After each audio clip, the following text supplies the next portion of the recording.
Hello folks, welcome on in, welcome to a stream. How's everyone doing? It's Sunday. Hope you're all having a wonderful weekend. First question, can you hear the fan in the background?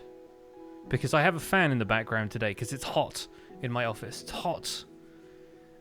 People say no, excellent, good. It's probably low enough that like the background music is probably covering it up, but like, see that thing down there?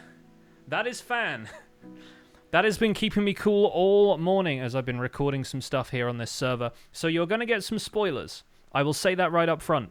Spoilers. All you hear is next door's lawnmower. I mean, the fan is probably harmonizing with the lawnmower at this point. Sorry for the late start, by the way. I was putting together a server update for my patron server. They've just updated to 1.17, so lots of people who are normally in the chat are probably running around on a new Minecraft server right now, and I'm going to keep half an eye out to see if there are any, like, immediate issues, but we should be good. Nixcraft already with the 200 bits, and Tyler plays up with a 13 months of Prime. Best thing I have done was subscribe to you. Love all the content that you do. Well, thank you so much. It means a lot. Long live King Pixel Riffs. I don't quite have a crown yet. If I did have a crown, it would be made of copper, because we're planning on doing a lot with copper in this server. Esgotro with the 12 months in a row. Welcome to the Nerd Herd. Everyone spam the word nerd in the chat, please. We got a brand new 12-month resub, and when you resub for 12 months, you get the Nerd Sub badge. Thank you so much for supporting the channel for 12 months. I really appreciate it. A full year of support here on Twitch truly means a lot. Thank you so, so much. And if I can get my button to work... There it is. Okay, cool. It is working now. My Stream Deck has been having issues sometimes, and I feel like I need to refresh it every so often. Anyway, welcome on in. We're going to be playing on the Empire's SMP, as I said, and looks like there is one person on already, and it is Smallish Beans. So we will see what Smallish Beans has to say when we log in, but immediately, spoilers for the next episode, and hopefully Joel has been sleeping.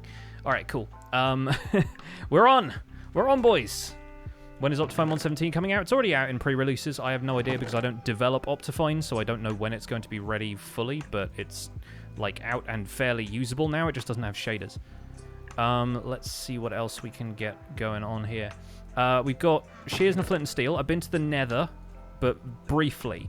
And I have brought some stuff back from the Nether. Already got an enchanted golden apple, by the way. I don't know if I mentioned that in any episode recently, but boy did I. I think that was in a mineshaft chest somewhere, potentially. Yeah, we got some stuff. We got some stuff going on here. I'm about to walk out the front door and get the spoilers out of the way. But then we're going to go caving, because, as I mentioned, going to be needing a lot of copper, and I might get a bit more food first, so we might go and raid just like animals in a nearby biome. I should also let everybody else know that I'm live.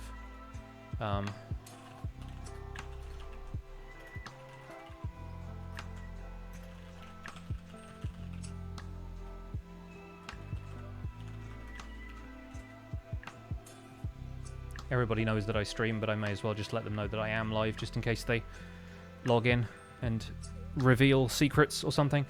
I don't know. You know nothing of empires, yet you were 30 seconds into episode 1 when I went live. Well, yeah, the idea is that it's kind of like, I mean, it's an SMP with 10 creators, all of whom have different kingdoms that we have claimed, and the goal is to have both a civilization empire, but also like a business empire of sorts, and have basically the rights to, or like the claim over a certain resource, so that we can split up the duties for who's farming what resource. So somebody's going to have an iron farm, and that means that other people can't make an iron farm. They have to go to that person for that amount of iron if they want to like take advantage of like the mass farmed iron. So so Joe Biden is now on the is now on the server, apparently. Yeah, so my thing is going to be copper. Obviously, people can go into caves and mine copper as much as they want, but I have copper secrets. Mainly what everyone's been telling me in the YouTube comments about, like, hey, this is how you age copper really well. But I have some big plans for how we're going to do some of this stuff. So, like, if people want to get some, like, premium waxed pre-aged copper, then hopefully they'll come to me. Otherwise, I'll find some other stuff to farm. So out here, speaking of waxing, you have the remnants of my bee farming project, because I've made this. This is a honeycomb farm. It's got a pretty solid output so far. There's 16 hives in here, and it all just gets sheared by dispensers. Pretty basic. You've seen it before in the survival guide if you've seen those episodes. But, yeah, I just finished building this, so that's a massive spoiler. Let's go caving. I have mending, but not unbreaking on my fortune pickaxe, but I do have mending on my silk touch. And, yeah, I think most of my other tools at this point have efficiency, mending, unbreaking, and silk touch. The sword is not the best, and I don't have infinity on my bow yet. That's another thing. I think I have a book for that. You easily get tired of building. Any advice I can give? I recommend trying to build stuff in creative first, in a creative test world, and then reproducing them in survival, because I feel like it's easy to get burnt out building in survival because the mechanics are working against you, right? You're falling off the build a lot, and you have to like step back constantly and take a look at what you've built so far. I feel like a lot of that stuff gets tedious about survival, and so I think the best way to build really is to build stuff in creative beforehand, so you have a plan, take as many screenshots as you can, run a second instance of Minecraft if you have a second monitor or a laptop or something, and then just, like, roll with some survival building once you have, like, a plan.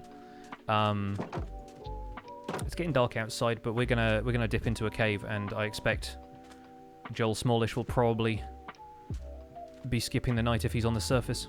If he isn't, no worries. Looks like ancient Babylon, but steampunkish. That's kind of what I'm going for. It's like a mix of different influences, a lot of which are very difficult to describe, but I kind of wanted to go like... Oh, he's just logged off. Great. I kind of wanted to go like a little bit Star Wars, a little bit steampunk, a little bit just kind of Age of Empires, desert civilization fantasy. What's up with the sugarcane? Okay, so to briefly explain what the foliage is, all right, calm down. Thanks, Ginger. To briefly explain the deal with foliage, F-Whip basically put this server together, and he has preloaded his foliage texture pack, or resource pack rather, which means that a lot of the crops are the way they are in his single-player world and other places. I'm just coming down into this mine, even though I've already explored, because I know there's some other resources that I want to gather down here. But, yeah. So a lot of the stuff looks a little bit different. You'll find that there are variants of flowers all over the place. Sugarcane looks a little bit different. Wheat is 2 blocks tall. The hay bales are different that match the wheat texture. And that's our first copper of the stream. Exciting times. I really wish huge veins of copper were already in 117, because, man, do I need them. I need them very badly. There was copper in Babylonian times. Not sure if it was used in building or not, so it's not almost entirely Egyptian, Mesopotamian. Yeah, like, I think there's some really cool, like, concept art out there for like ancient civilizations or fantasy civilizations that is based on real world stuff. And like you look at the kind of use of ceramic roof materials and like the kind of patined copper that gets used in roof building around certain periods, and like there's a lot of that kind of blue in the color palette, which is perfect for fully aged, like oxidized copper, that kind of Statue of Liberty greenish blue that you get from oxidized copper. So that's kind of the vibe I'm going with for a lot of this, and I think it looks so good next to sandstone. I really wanted to build in the desert as soon as we got copper and moss, because with moss you can have a biome, effectively, of moss that doesn't change color based on the existing biome color. Like, the desert grass looks awful, but desert moss just looks the same as moss everywhere else. And aside from that, copper is just a really nice fit with sandstone. Will I build a Tower of Babel? I don't know what one of those is or looks like or whatever, so is that like a tower that reaches to the build limit or something? I feel like I read a short story that was called Tower of Babel, but I don't know if it is related to the actual, like... Is it like a myth? I don't honestly know. I'm severely uneducated on the subject. Why can't you find diamonds in 1.17? You're not looking hard enough. Honestly, trade with villagers. It is the best way of getting diamond gear if you want diamonds for gear. If you just want diamonds for blocks, then obviously like go branch mining. But if you want diamonds for equipment, then trading with villagers is just OP, in my opinion. And I'm entitled to my opinion at this point because I've been playing this game for 7 years.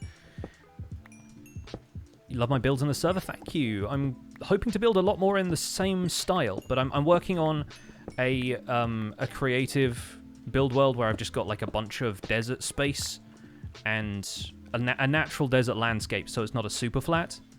And I think I'm going to be trialing a lot of builds beforehand in creative, because it's worked very well for me so far. Why am I mining coal? Because I need to smelt a lot of copper. And honestly, the more coal I can get, the better. Coal blocks are going to be so useful for mining copper, for smelting copper in bulk. This is the mineshaft I've already been to, as you can tell from the fact that there's nothing in this mineshaft chest worth having. Give or take maybe powered rails. This is not the area that I thought it was, but there is a place down here somewhere that has a double spawner, which is a zombie and then a cave spider spawner because of the mineshaft. And I am not going to turn it into a farm because, honestly, I don't think mob drop farms are all that good anymore, considering how much success we had with the like general mob farm that I built on Survival Guide. I don't know if anyone has any plans to build a general mob drops farm here. I expect somebody's going to make a specialist creeper farm for gunpowder at some point. It usually happens on servers. I think F-Whip is going to be handling a lot of the gunpowder and TNT stuff. Hello. I think I need to turn my mob noises up because I can hear them like shooting at me and I can hear the arrow rebounding off this, but I could not hear the skeleton. I was reading it in the subtitles. There we go. Let's have this up to a comfortable 50% so that we can see what on earth we're doing. Bone meal farm may be helpful though. Yeah, that's the main thing right now. I'm having such a hard time getting hold of bone meal. May as well take the rails. Like, I can get it from, like, composting stuff or, you know, that kind of thing, but I don't really have a great deal of good stuff to compost yet.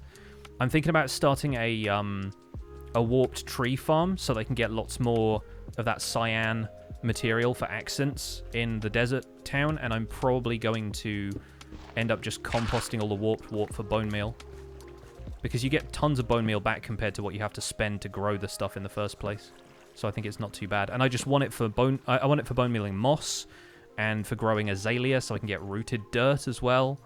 And there's like tons of stuff that we can do with a decent source of bone meal. There's a bit more abandoned mineshaft chest action down there.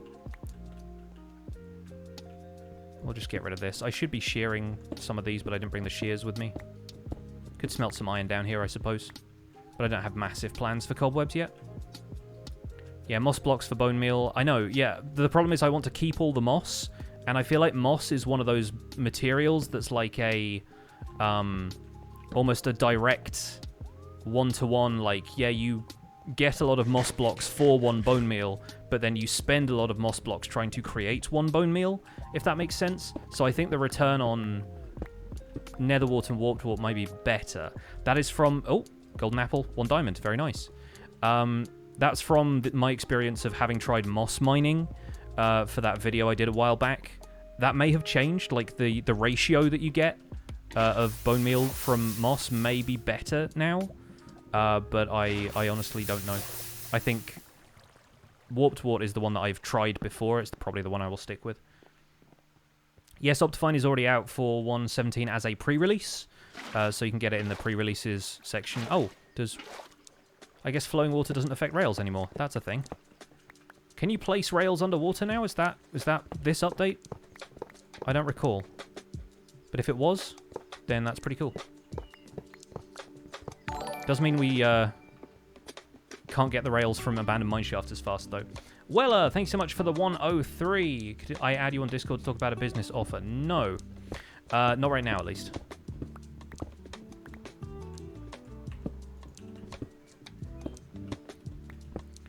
Thanks for the $1, though. Looking forward to a chargeback on that one.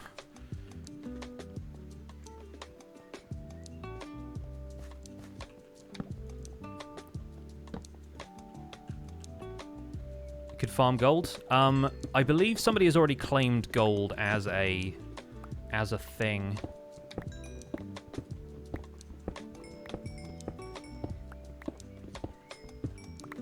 Get a net return in bone meal and therefore more moss with Ilmango's farm. Well, I'm not going to be building Ilmango's farm, am I? I'm going to be building my farm. Lately, I have had this kind of like almost honor system with myself where I try not to build other people's farms. And I understand that that's silly and inefficient or whatever, but like, I don't know. Lately, designing farms for me has become as much a part of the game as anything else, really. Like, gathering all of the resources and whatnot. It's just kind of fun to experiment with that stuff myself. So I try not to crib from the SciCraft guys too much, with obvious exceptions that I will call myself out for.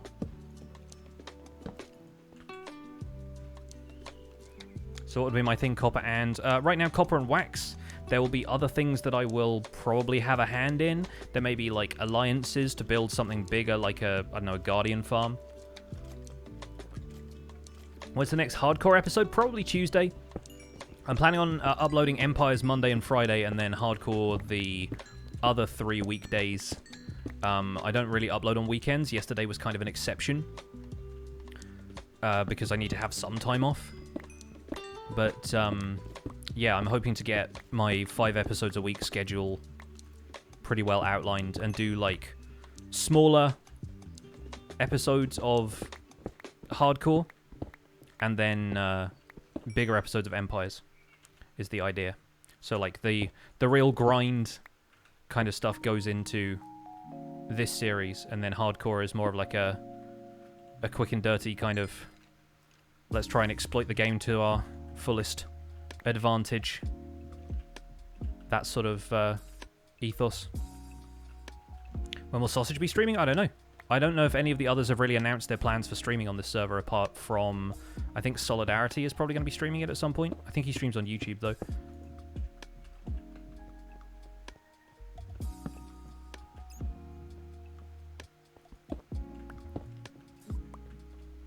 Who am I going to declare war on if I had to, and why? I mean, I haven't really figured that out yet. Anybody who wrongs me, I guess. Anybody who fortunes emerald ore instead of silk touching it is immediately going to get on my bad side.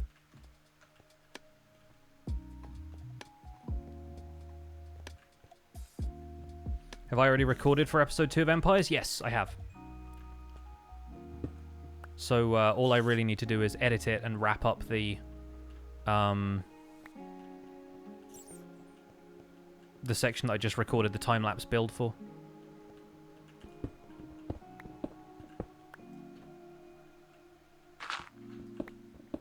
Scott did it yesterday. Was he streaming yesterday? Oh, cool. I missed that.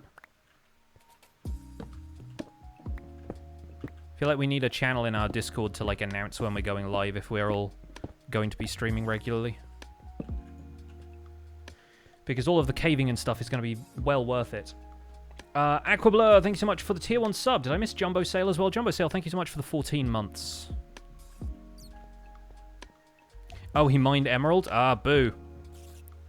He's in mountains. He should know better. I'll teach him. I will espouse my views to anybody on this server who will listen. Which is probably none of them, to be fair. and that would be the smart thing to do.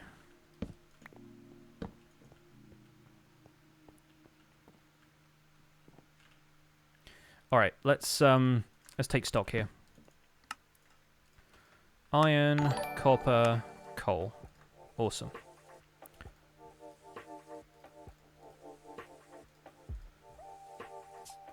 Really wish we had bundles. I don't think we're planning on adding them. I would really like us to add them.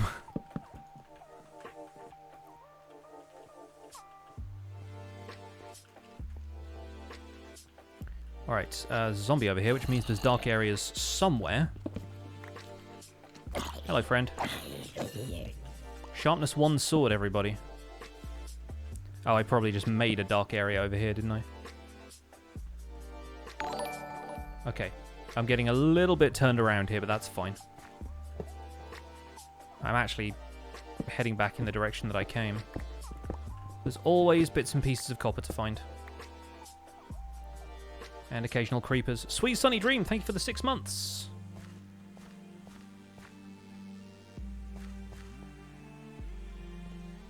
Intro from the first video was so good. I'm only planning on including those, like, narrator segments when, like, quote-unquote story stuff happens. So you probably won't get one in every episode because I also want to accompany it with those types of visuals, and it's a fair amount of effort to do stuff like that. I was using, like, the default assets from Wonderdraft, so I don't really have any kind of, like, illustrations or really artistic talent of my own to back that up with. But, yeah, I'm glad people enjoyed it. It seemed to resonate with people. Can you tell I've been getting into Dungeons & Dragons over the last year? My narrator voice comes out. Alright, let's corner up here and get some more torches. There we go.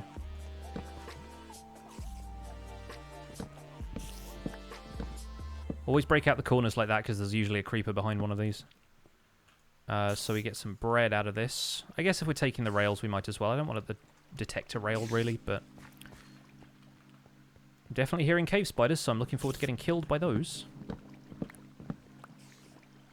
Oh, wait. Regular spider. who will happily dodge my bow shot so that creeper takes the hit instead. That was pro strats by that spider.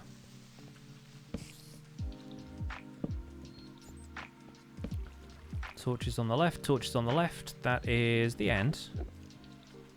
Weekends for Empire SMP and weekdays for Hardcore. Nope.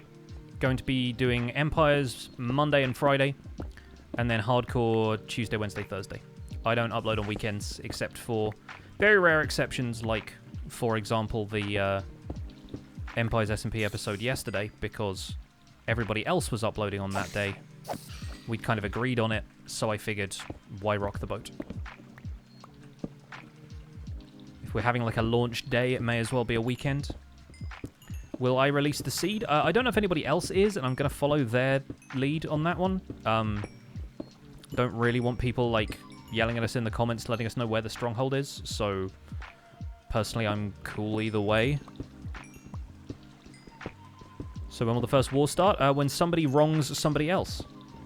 Which has happened a couple of times already, but I don't know if they have any immediate plans to, you know, lay siege to their starter houses. I think the wars will probably start once we're all actually trading resources a bit more, and once anybody has a base that it is worthwhile visiting or pranking or whatever. I find it funny how eager everybody is to see a war happen.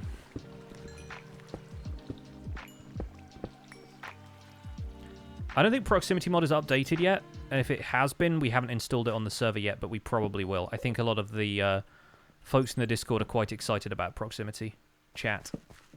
I don't know how heavily I'm going to use it, but It's funny, they added it on Hermitcraft, I think for stuff like Among Us, but then I noticed a lot of people sort of switching it off so they could get better audio and just using a Discord call if they wanted to collaborate, so I don't know how heavily I'll see that being used on this server, but I also didn't watch Third Life, and apparently it was a thing on Third Life, so...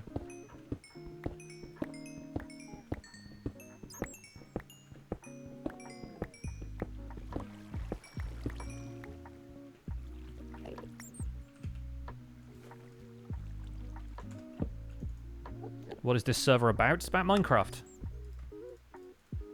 And Empire.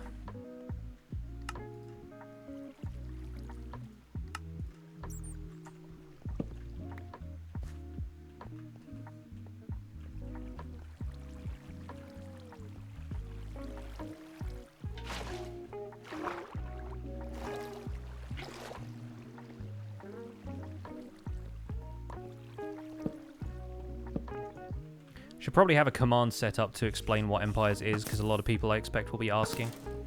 But naturally it is private, whitelisted, 10 content creators, not adding anybody.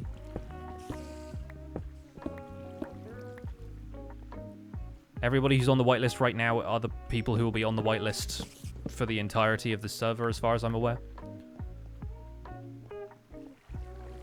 Don't know if there's going to be a Season 2, we've barely started Season 1.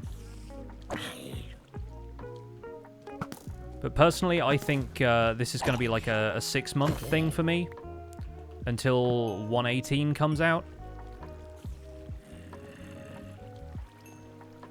And then I have a feeling I will go back to doing full-time Minecraft Survival Guide stuff after that. See if we've had our fill of SMP by that point. You're talking about my hardcore seed? The one that's in the description of every video and that I put on the screen in episode 1?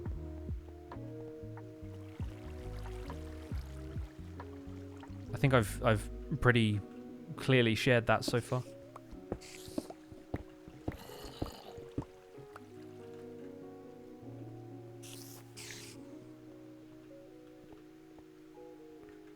Oh, that was me clearing that out, right? Yes.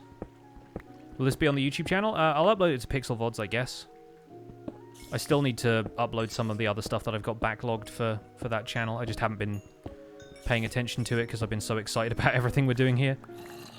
I get a little bit lost in the momentum of server projects like this. Oh, this is looking promising.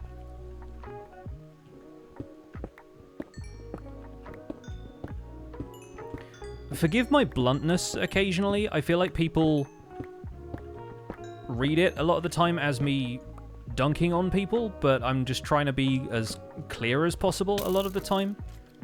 When people ask questions about, like, Minecraft seeds and stuff, I just kind of think, well, if you're interested in the world, then you probably just, like, missed that element of the video where I said, okay, this is the seed, guys.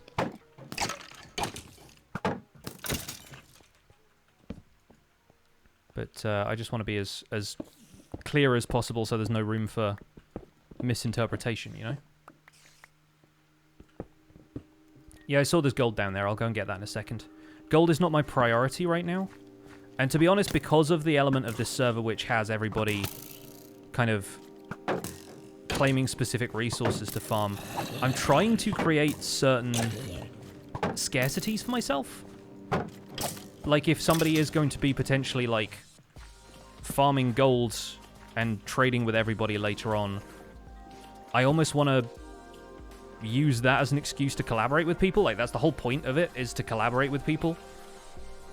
It's not like we're all going to withhold resources and then be like, nah, we get content out of it. Like, that's the idea, right? So, I think if someone's going to do a gold farm, more interesting to go and trade with them than to mine gold and just be sitting on a stack of gold blocks by the time the gold farm is ready, you know?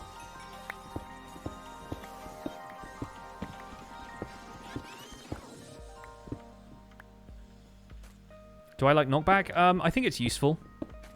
I don't really have a preference for it. If I don't have it, then I won't normally... Like, if a sword doesn't have knockback enchanted on it, I won't normally, like, pursue that.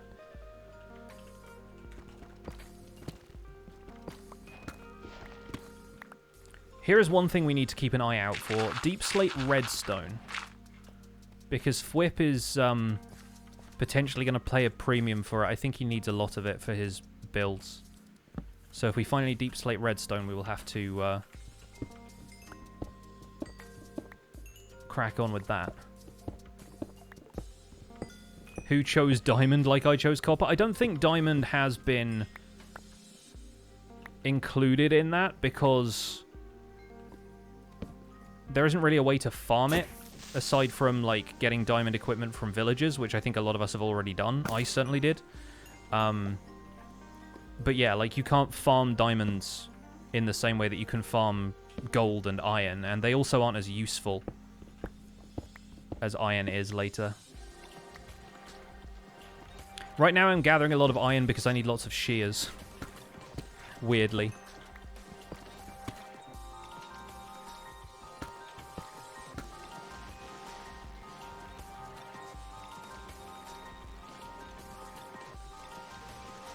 How's the SMP work? Like a normal multiplayer server, really. There aren't any mods or anything on it, aside from performance mods, like I think we're running lithium and phosphor. There isn't really any kind of like plugin that dictates territory or anything like that. We're just kind of playing it by the honor system, discussing it heavily in Discord. There's no kind of server-enforced structure behind it all, because we all like playing vanilla Minecraft.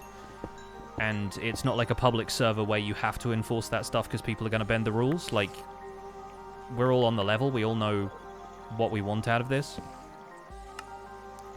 Do a world tour? There isn't really a world to tour right now. I mean, various people have various bases and stuff set up, but I honestly don't know quite where everyone is. So if I went looking for somebody... Lithium and Fossil Works server side on 117. I mean... As far as I'm aware, I don't admin the server, so I don't know for certain, but I'm pretty sure Whip said he installed them. Or at least one of the above, but... It's running Fabric with performance enhancements anyway. That's as much as I know about it.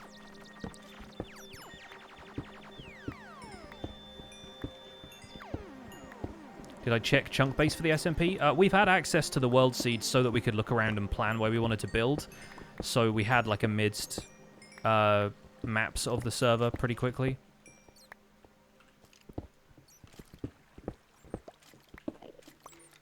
Hello! Oh, wonderful! Well, that's my bones issue sorted, isn't it?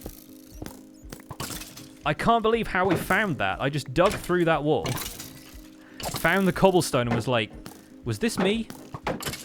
And it wasn't me. Alright, now my shield is broken, so that's a concern. But what a glorious windfall. Let's quickly make a furnace. So that I can hopefully get... Oh, we got 3 buckets in there. Another golden apple, alright. This is golden apple day, apparently. And, yeah, let's smelt some of this iron. I guess we'll do 8. We may as well for 1 coal. And then, yeah, make myself a fresh shield, I guess. But, wow, that's a good find. That's a good find. Where is this? Under the desert still. Okay, cool. I'll take the coords of that one. England is playing Croatia in 10 minutes. Cool. I don't really follow football all that much, but, you know, international football is one that I know which side to cheer for, I guess. So... That's neat. Hey, look, a Unbreaking 2 bow that I can throw in the chest. So yeah, a skeleton spawner is probably the one spawner I would consider doing anything with. This one's pretty low down, but honestly, if I can use it to farm some bones in early game, I'm almost comfortable doing that. It's going to be fairly slow if it's just one spawner, but overall, I'm quite happy we found this. Right, we got some wood at least. Let's get another shield. Perfect. Do I follow cricket? No, not really. Only sport I tend to follow is tennis, and even then I mostly just watch Wimbledon, because it's one of those British things that I'm like, yeah, Wimbledon's kind of cool. I've been to Wimbledon a couple of times. It's always really fun. Well, that's just prime. Sub Nia, thank you so much for that Prime sub. And Marl with the 10 months earlier as well. Thank you so much.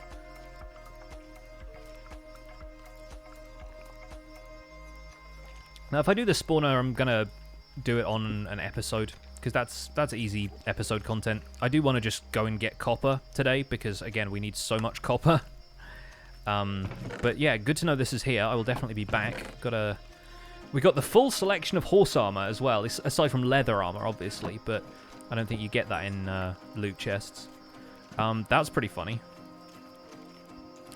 I have a few mob drops and stuff on me that I could throw out, but I'm almost kind of tempted to... Skeletons. Where are skeletons? If we had a double spawner in here, that... Oh, it's just spawned them on the outside of the spawner. I see how it is. Imagine if that was somehow a second spawner separate from this. But what a weird place to stumble into a spawner. Like, the only exposed edge of it is in this cave, unless there's, like, a bit you can see from the other side. That's, like, pretty good luck, I think.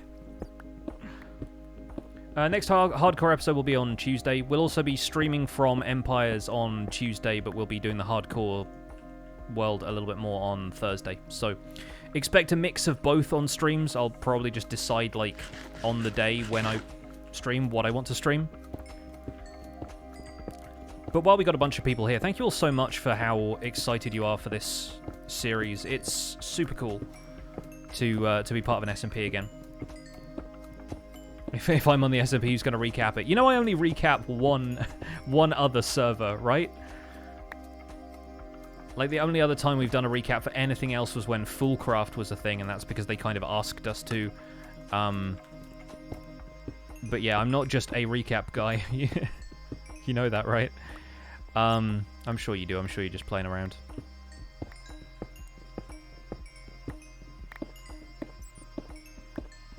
Honestly, there's only 10 creators on this server, so I'd almost argue that a recap wouldn't be particularly necessary unless there was a precedent for it already. But honestly, like, if someone in the community wants to do a recap show, then, like, yeah, I give you permission to use footage from my videos specifically for an Empires SMP recap if that's what you want.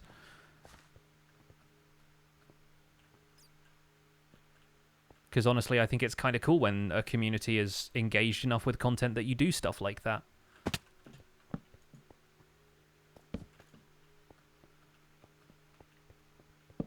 Man, going down into these lower parts of the world and getting these, like, areas of deep slate gets me really excited for the next update. I know this update has only just come out, and we're still going to be waiting a while for 1.18.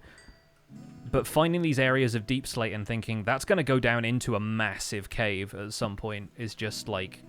It's what gets my brain going, man. It's what gets my brain going. How's deep slate and calcite as a combo? Probably pretty good. Like, monochrome stuff like that always works very well. Because you can pair it with more or less any color as well. Especially with deep slate being so neutral grey. There is a lot of gold here. Yeah, with deep slate being so neutral grey, you can pair it with a lot of stuff, and it's not really going to clash. In the same way that you can't really pair blackstone with too much, honestly, because blackstone has a lot of purple in the texture. I've seen a few people doing geode nether portals already, by the way, and that is such a cool look. Hey, Gemini Tay is on the server. Let's give her a wave.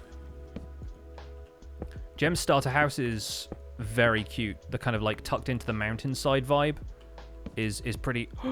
it's pretty awesome. All right, this is the stuff I'm keeping hold of.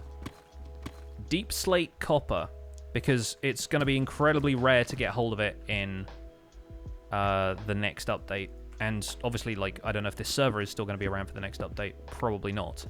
But we might end up doing something else. And honestly, yeah, deep slate copper just looks cool. I'm keeping it for the novelty because there's so much other copper. Let's create some space. What can I throw out? I don't really need the dirt, but I also kind of do. Where did I put that crafting table? Just left it somewhere, I think. So let's swap the dirt for the copper, and yeah, I think I probably need to just go back and dump everything off.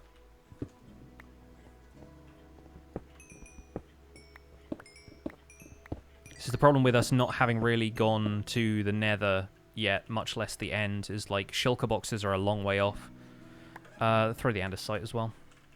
Don't have any other like decorative stone that I can chuck out, do I? Oh, did I not have room for the crafting table when I left the spawner? That's it's a shame. I think I'll probably just make another one, to be fair. Throw this down. Craft up some of that to clear some space where I can. The block of gold is just going to create more trash. And the coal can all get compacted down. We'll keep 9 planks and probably, again, just let this despawn, I suppose.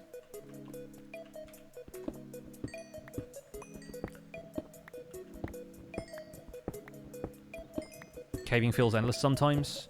I honestly don't know if they've changed cave generation already for this part of the update. Like, if the cave carvers feel a little bit different because they're preparing for them to blend with the next update's material, but, like, we found some incredible cave systems already. But I feel like this is just what Minecraft caving was before, and we've all just been so excited about the next update that we've kind of forgotten. Caving is all right already. There's the other crafting table, literally like 5 feet from the other one. Like, caving right now is decent. Caving in the next update is going to be unbelievable. Just going to take care of that in case we lose everything in lava after collecting all of this copper. Do I sometimes use cheats for builds that take a lot of resources? Nope. I'm a survival player. I play survival. No point in using cheats, in my opinion, because then you haven't done it in survival. And I know the argument that gets made is like, well, who's going to know? I would know.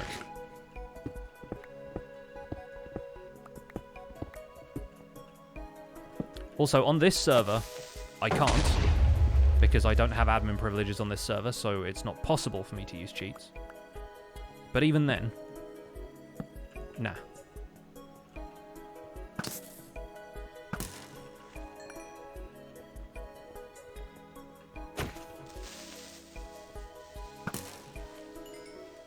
Does the world go below Y level 0 yet? No. That's going to be in the 1.18 update, which is part 2 of Caves and Cliffs.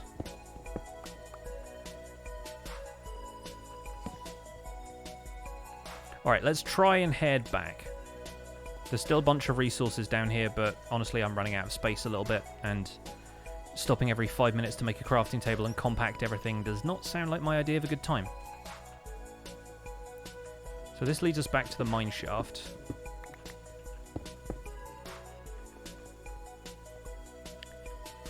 And there's a few different other ways we can go. I do want to explore a little bit further afield, though, because this is usually the case when I go caving, and people have asked me about this before. I don't like to mine out 100% of the resources from an area, because then you're not leaving yourself any stuff that you can come back for if you're in a pinch and you just want to quickly grab some coal. Like, if you leave yourself some coal in a cave, this is the spider spawner next to a zombie spawner, by the way. They're, like, in very close proximity. But again, who needs that for, I guess, XP? Hey, there's a shield in there. Could have used that earlier. And a Curse of Vanishing Book, which is why I left it. Yeah, like, I prefer to leave myself some easy coal or iron just in case, like, I die and lose my gear early on. Is this another? Of course it is. I don't think that's close enough to the other spawners, sadly. But, yeah, I think it's kind of nice to leave yourself a little bit of a lifeline in that respect. Lifeline coal. Shields can spawn in dungeons? No, I left my old one there when I last visited.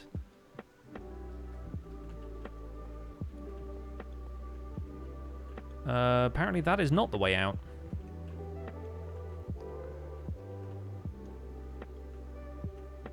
But this is?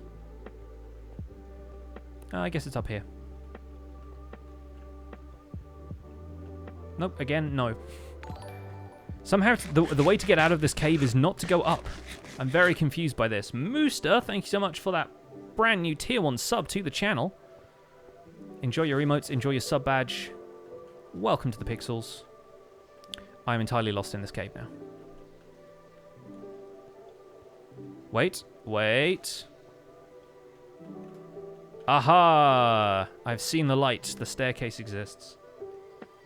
Who else is involved in the SMP? Go to my episode 1 and look in the description. You'll get a list of everybody who's involved and their YouTube channels, which you should all go and subscribe to. Also, follow them on Twitch if you don't already.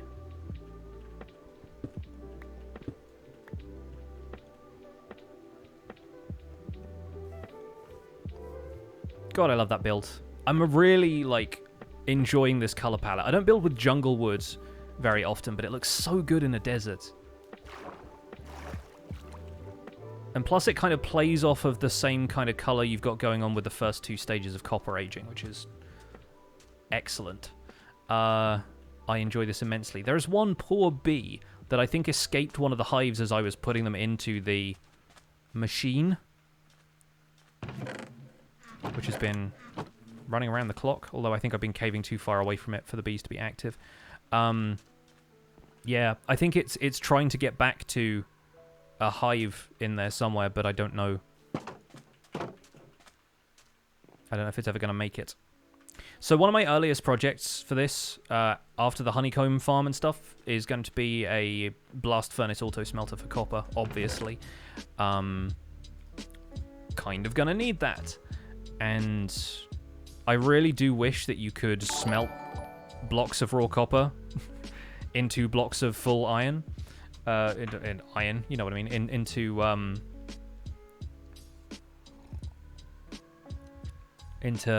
like full blocks of copper. So like if you could just do this. But yeah, again, that would break fuel economy, so why would we do that? Let's start stashing the deep slate ores in here, because they are at least interesting and unique. Fry, thank you so much for the 13 months, although I think that said that it was the 2nd month of a gift sub courtesy of Shakespeare Girl, so thank you Shakespeare Girl for continuing to sponsor our good friend Fry.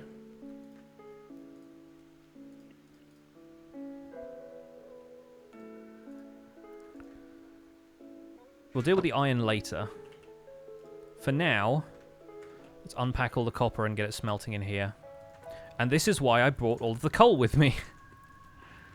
Because honestly, we will need a lot of coal for this. And I plan on using coal as the primary fuel source to begin with. We'll see if anything better presents itself later. Like if we do a blaze farm or something, then I could use blaze rods. If we... I don't know, somebody's going to make a kelp farm. Maybe you can buy some kelp blocks and use those. You can get renewable lava with dripstone, but it's slow. There's all sorts of options, I think. But yeah, it's going to be interesting seeing which ones we go with. And I think I will do like a slow roast of the rest of this copper, because it's not like these furnaces here are doing anything anyway. And I can put the other furnace there, so it kind of ends up vaguely symmetrical. Unpack these.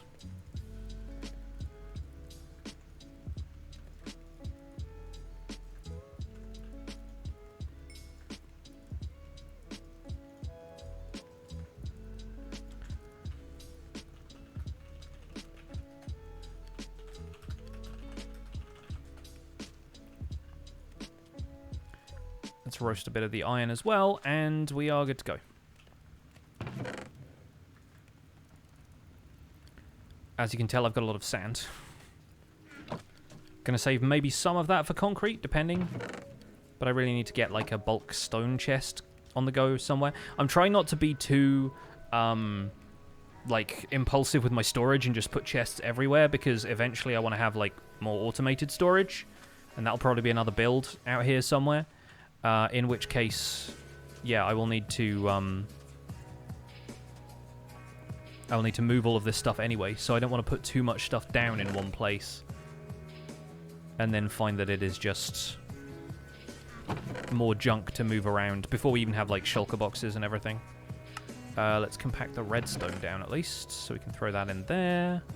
This is my valuables chest, which also includes bamboo, I suppose. We can move that. Let's put that there. We can stash the bones with the other mob drops. We'll put the buckets in here for utility. And I guess we need to make a few more torches.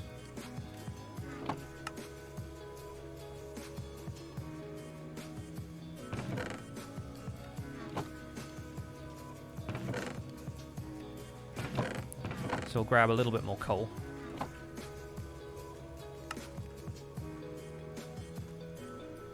Is the 2x2 recipe for raw block still in the game? Nope, it's 3x3.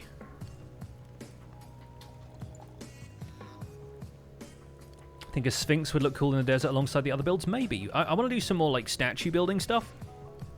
And sandstone has a really great palette for that because it's fairly versatile and there are multiple blocks that have stairs and slabs and everything. I think there's only one type of wall. You only get like regular sandstone wall. But everything else suits like all kinds of different stuff. Like sandstone is an underrated building block, but it just like it looks good very circumstantially in my opinion.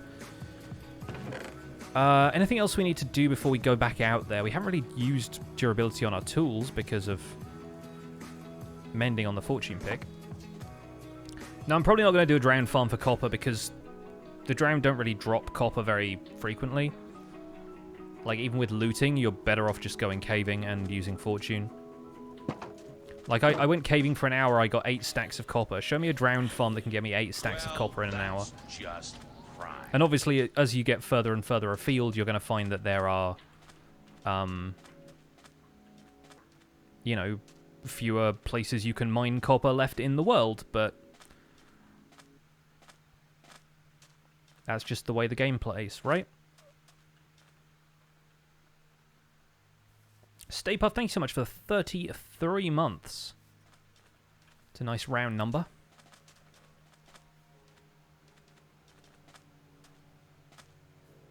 Does the server have a world border? Not as far as I'm aware, but we also don't have people who are going to be exploring like tens of thousands of blocks away as far as I know. Everyone's pretty happy with their own areas right now.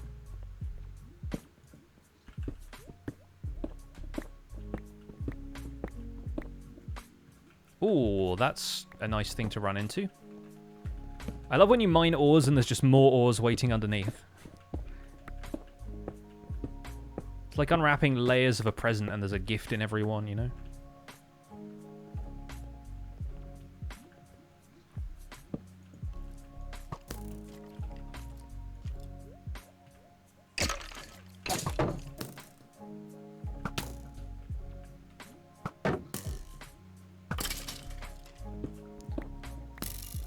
GG, I guess. One thing I've discovered with sandstone being one of my primary building materials is it sucks to get.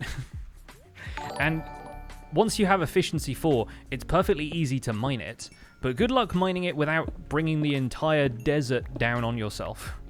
Like, you just end up with tons of sand caving in on you because the sandstone layer is only 3 blocks deep, and usually I want to mine in a 3-block high pattern.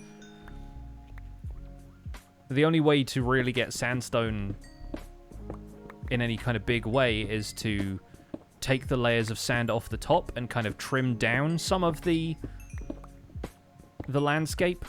Like, make the dunes roll a little less. Just kind of what I've been doing. Grits, thank you for 14 months. Over a year into this now. So excited for Empires and to watch the shenanigans. Oh boy, will there be shenanigans at some point. I think a few people are just, like, laying low and getting their stuff set up first, but, yeah, there's going to be some stuff going on, I think. I know Jimmy, for a start, was like, I'm not really a builder. I don't know what I'm going to do on this server, but it's going to be chaotic. Like, what I'm here to do is cause some chaos, and I'm like, well, good. Good that you've declared that intention up front. That makes things easier.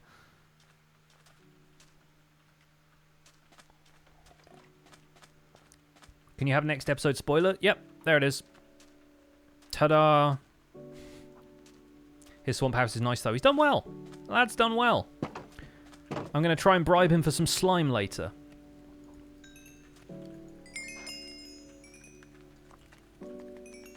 Let's mend a few things here. Just a touch. Alright. We will lay this out.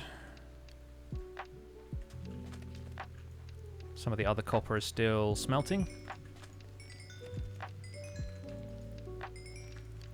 It's a little bit more durability on the shovel. Okay, so we've got 48 blocks so far. That's not terrible. It's not great. It's not terrible. We'll probably just deal with the rest of this raw iron. Let's go and do the thing. Like how you say bribe instead of pay for makes things unnecessarily nefarious. I mean, right? That's the vibe we want, though.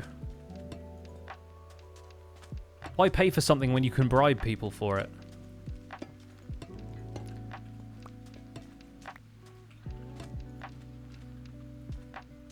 I don't know if anyone else has done this. I'm certain they have because it's the Minecraft community. You can never be the first person to do anything. But I have a plan to make a redstone contraption that is going to space all of this stuff out for you so you don't have to do this, like, let me walk 4 blocks and place it kind of thing. Obviously, like, if you put markers on the ground and stuff, you could do this much easier, but I find this whole aspect of it fairly tedious. I wanted to see if I could automate it, and I found out a way to do it, so... At some point in future, I am going to have a fully automatic copper aging facility, and I'm very excited about those words.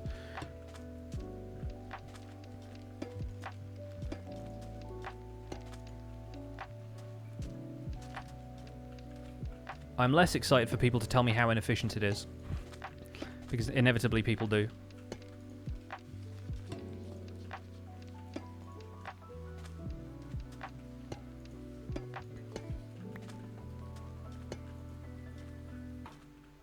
Why do you space it? You space it because if copper detects another copper block within a 4-block radius, so a 9x9 area centered on the individual block of copper, it ages slower.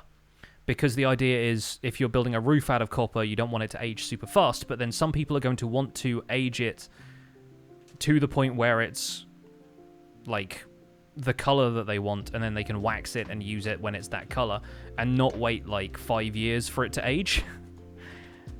Especially on servers where the chunks aren't always going to be loaded all of the time.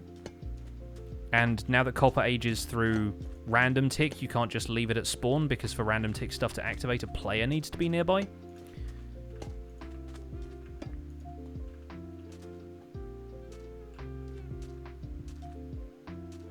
How did I make my intro for Empires Episode 1? I used some software called Wonderdraft, which is... That was a very immediate spawn.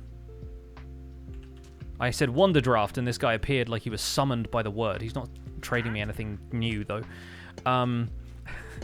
Yeah, I used this software called Wonderdraft. It's for creating Dungeons and Dragons maps. I've used it to map out the world that my home campaign group is playing in. But I decided to make a map of the server using, like, the amidst seed map of the server, and then just kind of drawing it roughly by hand. But the tools in Wonderdraft make it very easy to create, like, realistic looking coastline and stuff, so it's rather good. I like it a lot.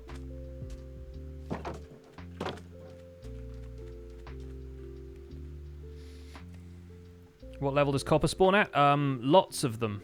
It's not really, like, super restricted. There are better places to go mining for it.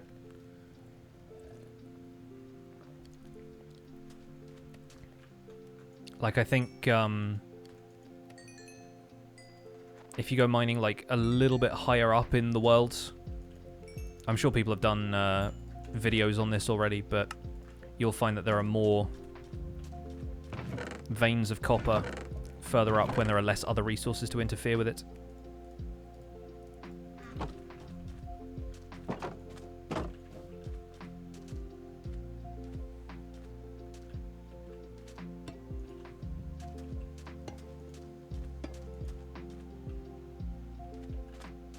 See, that's already aged. Like, a lot of this stuff has already started aging. Doesn't look like there's anything that's aged 2 stages yet, but it's quick. In 1.18, doesn't iron generate in mountains? Yes. Lots more emerald ore as well, which I'm excited about. But yeah, I don't want to be doing this all season long. So I think automating this is going to be fun. Mostly I just want to have like a secret underground copper facility that feels a lot more kind of high-tech than the stuff that I'm building on the surface that's all kind of like overgrown and ancient looking. So yeah, I got plans. Got plans for that.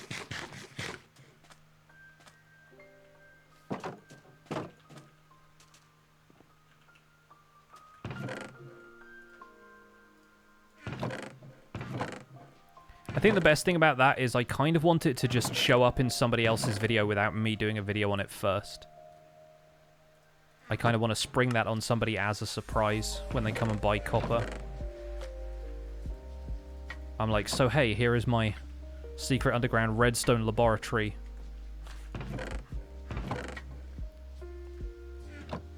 It's about the flex, you know? Why not use a butcher to buy food? I don't typically trade much to butchers, so I don't tend to use them all that much. But like, I haven't really needed to worry about food yet. Occasionally I run out of like whatever pork chops or beef that I've been grabbing, and I go and raid a nearby village for some more wheat for bread. But oh, here's something else I wanted to do while we're on stream. There's some desert temples around that I can raid that I don't think have been touched yet. And so I guess I'll sleep first, actually, just so we don't come up to hordes of mobs.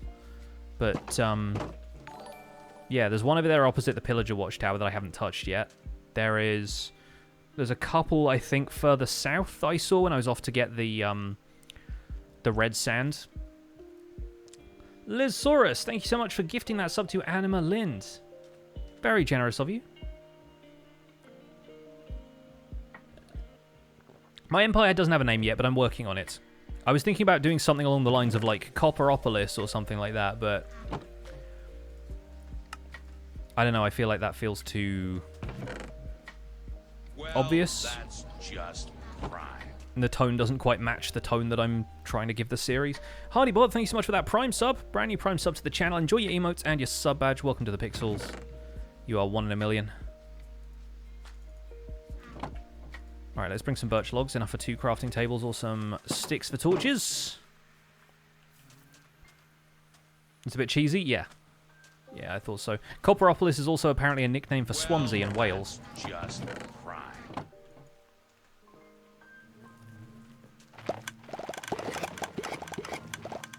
I love coming in here and listening to that in the mornings. As all of the honeycomb, like, wheels in.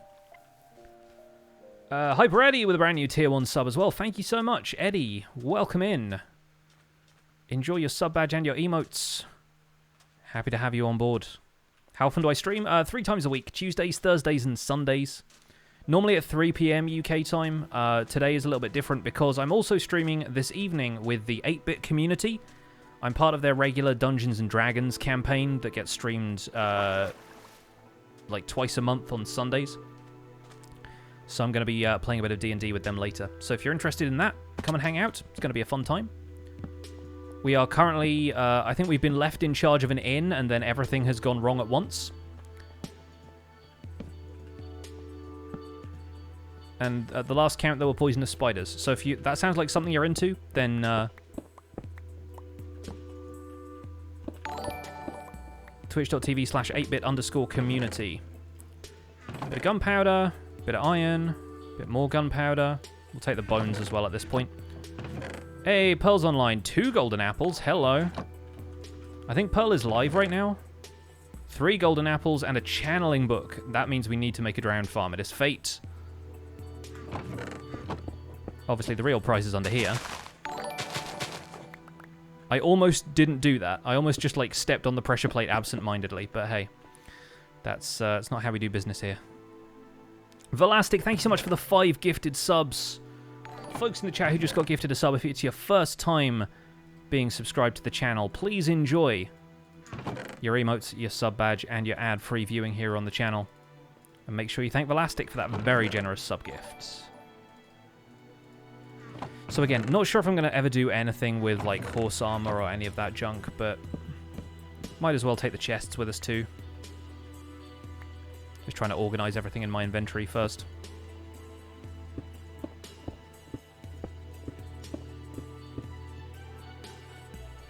And let's break out the center of this just in case anybody else comes by. It's pretty close to my base. I don't think anyone would try to raid it, but just in case anyone's like, ooh, Desert Temple, and misses, you know, this.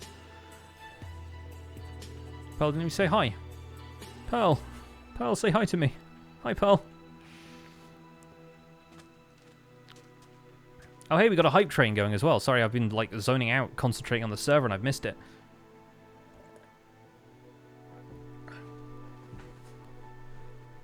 Is Optifine available for 1.17? Yes. It's in a preview version right now. You can get it from the preview version section on the downloads part of the website, optifine.net.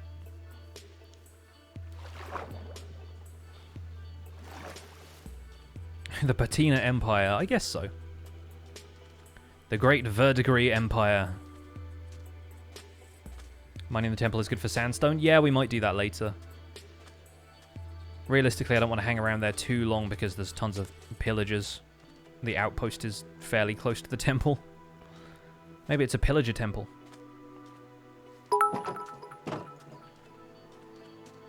Built a very interesting house. Well, thank you. What's Pearl's channel name? Pearlescent Moon, like it's written up there. On YouTube and on Twitch. But, yeah, go drop her a follow. Say hi from me.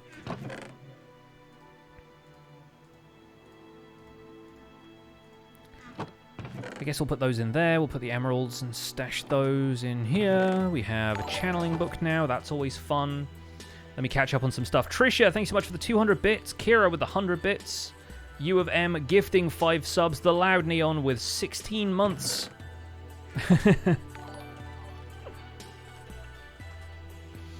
And Cyber Auntie gifting a sub to CO2RT. Thank you so much, folks, for all the generosity in the chat. Very, very kind of you. We have a stone pressure plate now, so I guess we'll leave that there. Just ominously in the floor. Watch, I come back and somebody else has trapped that. With my own TNT, probably.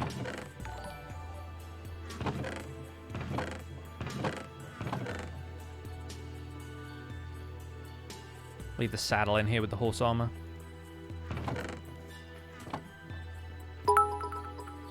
Where shall I leave these chests? I think we'll at least complete this.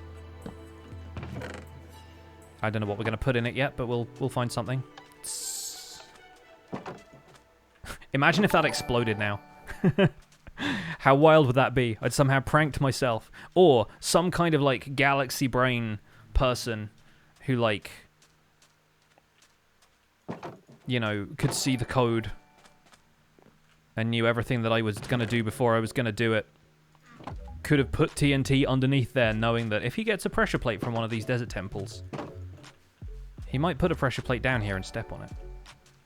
That's the level of, like, psychological warfare I expect will happen later on in this series. Maud, thank you for gifting a sub. Miss B North, thank you for gifting a sub as well. 30 seconds left on that hype train if anybody else wants to hop on board. You can gift some subs, cheer some bits, even subscribe yourself if you're not already. Resubs count as well if you want to get yourself some hype train emotes. Gem, I'm just trying to cover my bases, alright? It's been 3 years since I've been on an SMP. I don't know what to expect. Let's go for Desert Temple number 2. I think it was down this way somewhere. Did I get Depth Strider? No, I have not yet. A lot of my armor is traded from villagers, so it's very basic enchantments right now. I'm at the point where I have enough XP levels that I might just buy some, disenchant it in a grindstone, and then re-enchant it on the table. But I didn't have a full enchant setup when I was buying this stuff in the first place. Kaylee Elise, thanks so much for the 5 months. And thank you all for the hype train.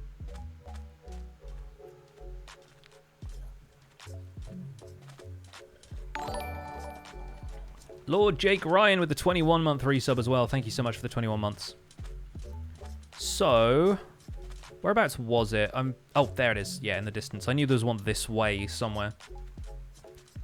Pearl's base is too OP. Everything Pearl does is too OP. Like, I'm so excited about learning from some of the other builders on this server. Oh, Lizosaurus, thanks so much for gifting a sub to Gem. Very kind of you. Shout out to the normal-ass rabbits. Hello?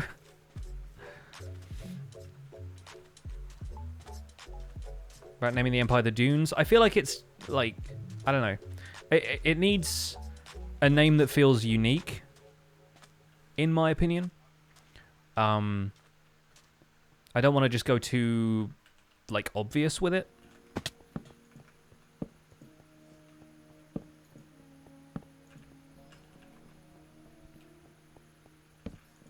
Just for safety, just in case there's any creepers wandering around here.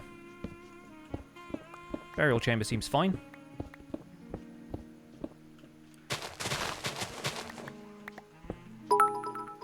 Take care of that now.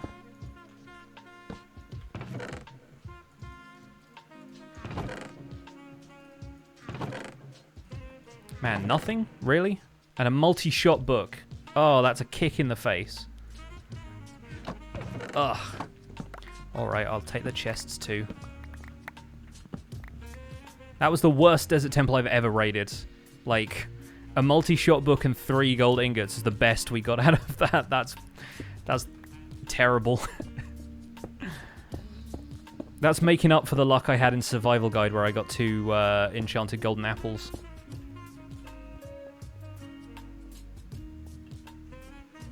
Bundles are there in 117. They are not, sadly. They are technically... They exist in the game's code, but they're only accessible via commands. You can't get them in survival via the recipe or creative in the creative inventory.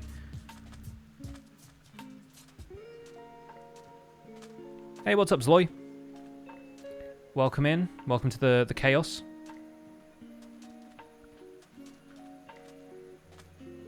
Is a battle going to happen? At some point, I expect battles will happen. But we haven't, like, planned that in advance, because we're still just getting started here.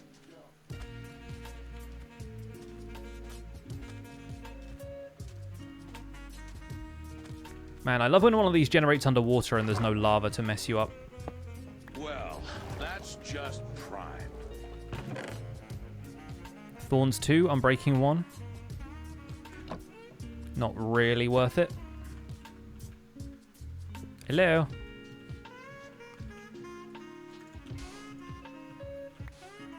Mama Anita, thanks so much for the 11 months. It's been a long time. Hope you're doing great. I am doing well, thank you. It's obviously been a complicated 18 months for everybody, but I'm well. That's all I can hope for at this point. Hyper Eddie, thank you for the 100 bits as well. The hype train is over, but the incredible support continues. I'm always a little bit overly cautious with these temples, but because it's daytime outside, potentially mobs can spawn down here. Especially don't want them spawning and jumping on the pressure plate before you've had a chance to see what's in here. Although, to be honest, with the last one, I would have let them take it.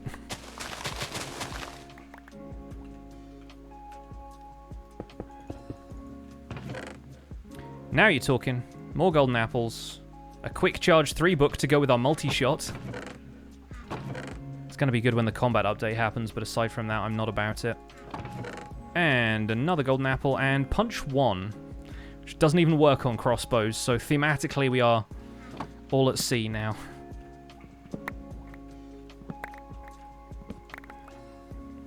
Alright, that's enough. It's enough for desert temples for today, because I think those are the only ones in the area anyway.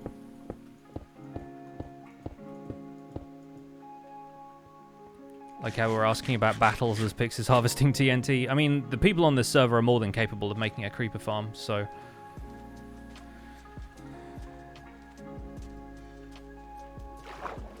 Combat update? Yeah, they are planning on revising combat again. They were talking about it back in, I think, 1.13 even. Jeb has been putting out occasional snapshots which have changes to combat, rebalancing, and they're trying to unify combat in a version that feels fast-paced the way 1.8 used to, and also works on both Bedrock and Java, which is obviously kind of a tall order, so they have not been like doing it in a very official way. They were testing it on the Reddit community a while ago. But one of the changes that's going to be made, or was made at the last count, is that there is going to be no like cooldown on how fast arrows can hit you. So if you want to do the bedrock strategy of getting like arrows of harming and a crossbow with multi-shot and shooting people up close, all 3 arrows of harming hit them and they take like a ton of damage all at once, then you can do that. But you can't do that in Java right now because once 1 arrow hits you, there's like a slight... You get like iframes, basically. You get like a slight period of invulnerability. Don't see the problem with combat. There's more strategy to the slower pace. I think in the PvP community, people are just tired of like not being able to deal damage fast enough that it gets through people's armor. Like if you look at, there's an early episode, this is the only example I can think of, so it's obviously not the best example in the world, but if you look at the episode of Hermitcraft Season 7, the season that's just ended, where Etho goes to kill Keralis. And he has like a variety of strategies, like he's goofing a little bit, he pulls out like a shulker box full of crossbows and tries to fire them all at him at once, and like, there's junk like that, but they basically fight for about 10 minutes and neither of them die. And they're all flying around like they've got elytra and stuff, so it's kind of difficult to catch each other, but like, for a start, health regen is so busted in Java Edition that it makes it virtually impossible to damage a player beyond the capacity they have to heal themselves unless you get a couple of really lucky hits in.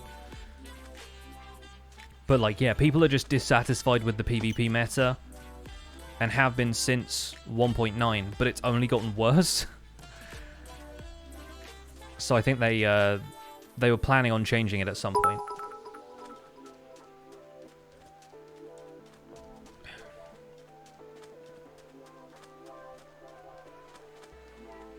Hyper Eddie, thank you so much for gifting that sub. And official Mad Bad YT, thank you for the 100 bits.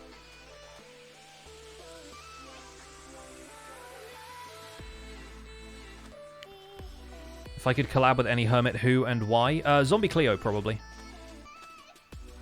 Because every collab session with her just turns into, like, giggle fits, and that's what I enjoy most about collaborating with people, is just being able to, like, have a rapport with somebody and joke around.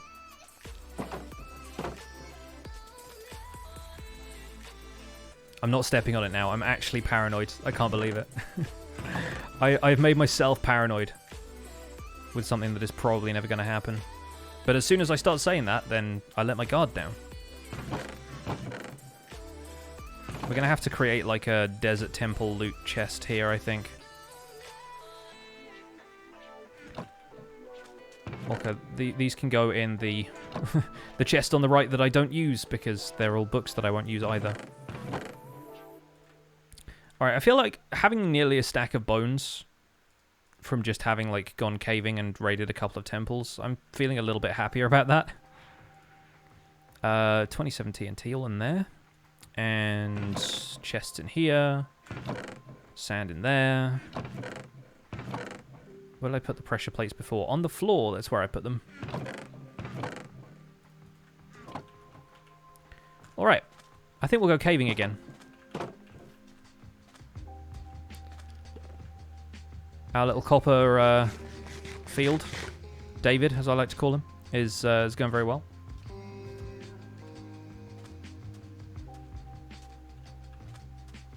Mine and Cleo's chat audiences are so similar, that kind of weird good side of Tumblr vibe. Is that the vibe I give?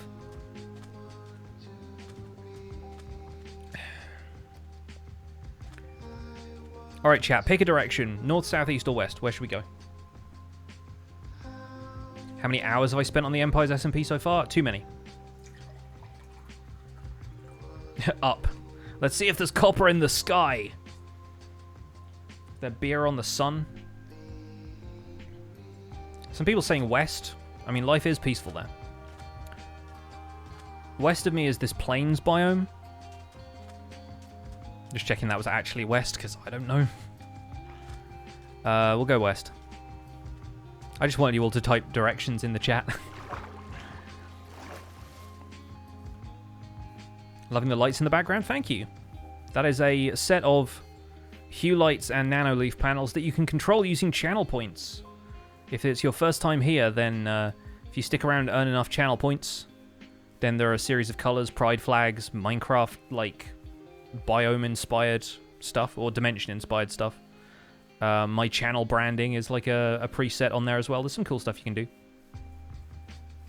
Obviously, if everybody redeems stuff at once, then it's only going to like flash through a few of them because I don't have it on a timer. Otherwise, people would redeem it and it wouldn't necessarily activate right away, and then they'd be like, oh, I wasted my points.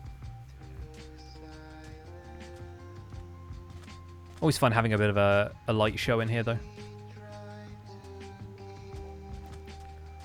Let's look for a cave around here. I don't want to cave too close to any villages in the area. Are you a cave? You are a cave. That's going to be a cave that's going to be difficult to exit, though. Unless there's a surface entrance right here. Surface creeper as well. Let's see if we can get a record. Nah, looks like we weren't. That skeleton had nothing to do with this. He was like, nah, I'm out. Peace.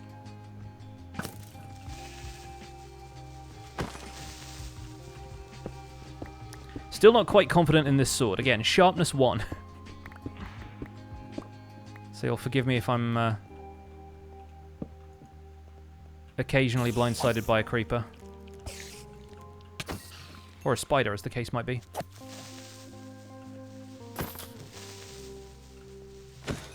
I mean, it's still a diamond sword, though. It's not terrible, but... Hey, another chance for a music disc.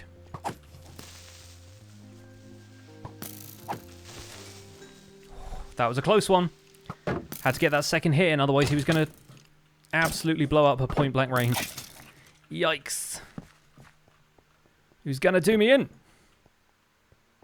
Yes, Sven, that is entirely the reason for the cost of the Pride ones.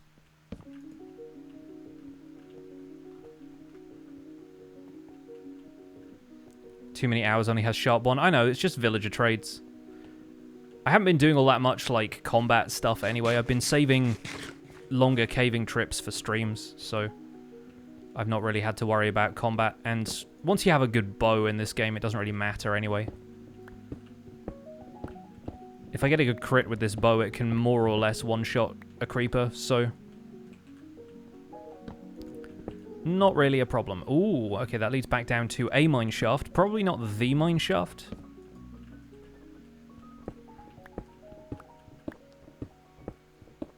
Not the one that we've been to already.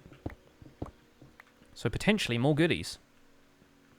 We've already got glowberries and stuff, obviously, but do want to try and get a bit more stuff. Do I have any particular tips for building? My main tip right now is start using creative mode more to draft stuff. It is an invaluable tool. Generally speaking, it depends entirely on your style, though, but I tend to find myself working from concept art a lot lately, like looking up inspiration images instead of just trying to pull things whole cloth out of my own brain, because my own brain sometimes lets me down, and concept art so far has been a gold mine of interesting designs.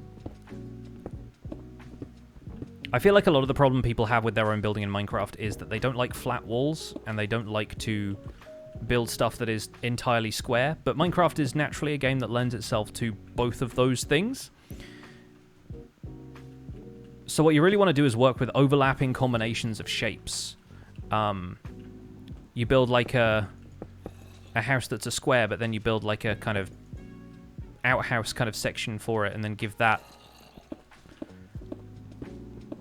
a separate doorway, and you start to build up other shapes. I know I just did that with 4 blocks of cobblestone. It was not a very good house, but you need to break up the squares with more interesting shapes, or just overlap them a whole bunch. And then expect the early stages of a build, if you're just like picking shapes and playing around with them, to look bad until you get to the phase where you start detailing things. Anything you can learn about color theory is also super helpful. It's not something I've looked into yet, in like a big way, but...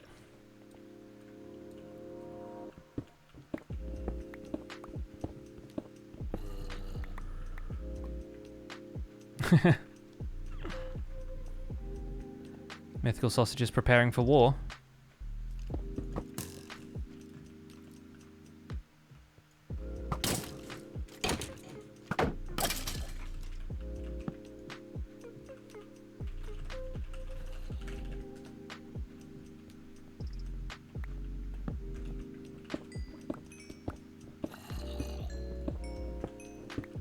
What does O/ mean? It's like a wave. It's like when you're waving at somebody, you're like, hey. So I just tend to use it as like a little emoji type of thing.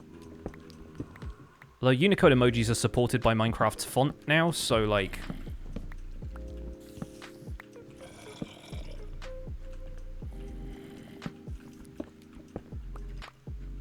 we could potentially throw a smiley face in the chat.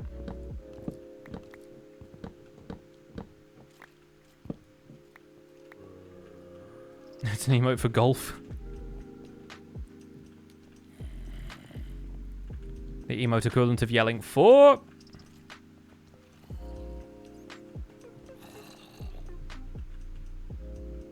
I definitely saw a creeper down here somewhere, which is why I'm hesitant to go down there. I mean, I killed one there. That much is clear.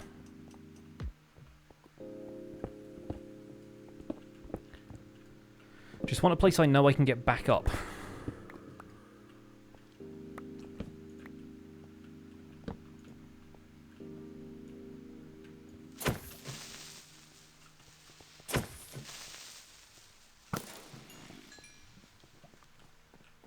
Unnecessary to follow up with the bow, but we did it anyway. Ankle biters.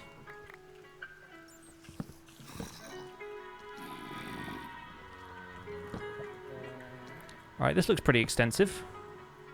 Could get some good stuff down here. He's trapped in the cobweb. The fool! But he has backup.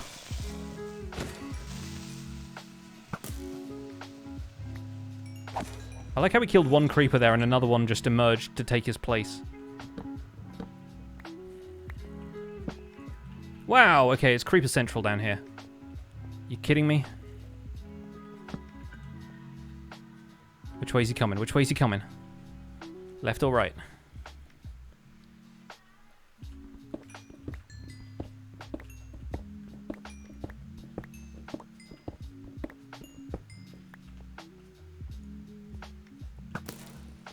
See? One shot a creeper with this bow.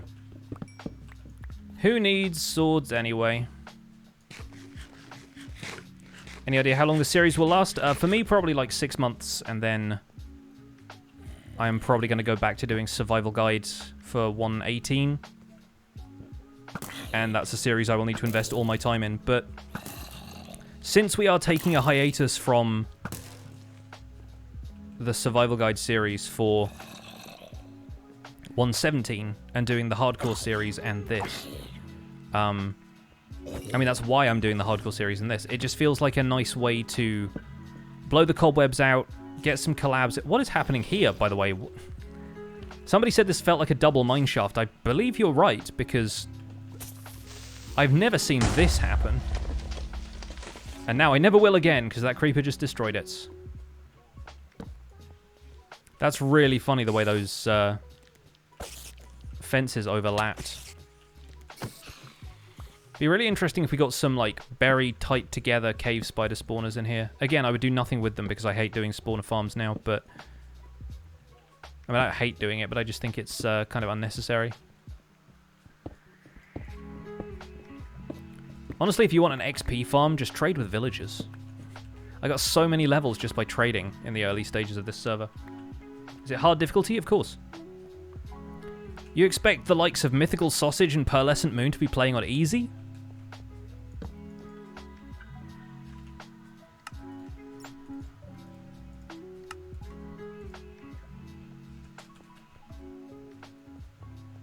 That's mainly a joke because I know they're both, like, more into building than they are combat, but still.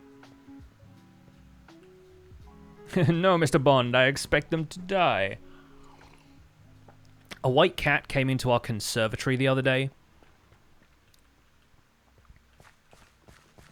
I say that mainly because the Bond villains are known for having white cats, or maybe one of them is. I don't really know that much about Bond, to be honest. Rob can probably fill you in. But, is it Blofeld? Is it Scaramanga? I don't know who it is. Has the cat. But, yeah, it's... The cat alone is fairly evil. But I have a feeling he would work very well as, like, a lap cat for a supervillain. Blofeld had the cat? Fair enough. I feel like I've seen fewer Bond films than I think most people. I mean, that's probably untrue. I expect a lot of people just haven't seen Bond films at all, but... considering the institution they are in the UK... well, it was kind of a toss-up what was going to happen there, and I'm happy with the outcome.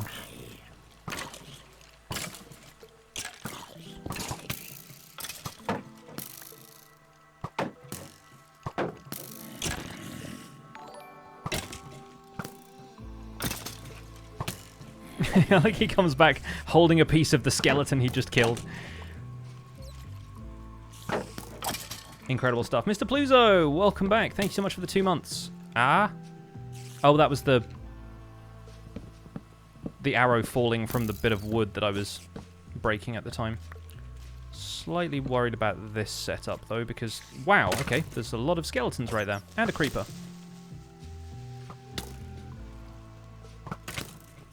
Again, looking for every opportunity to farm music discs. But not finding them.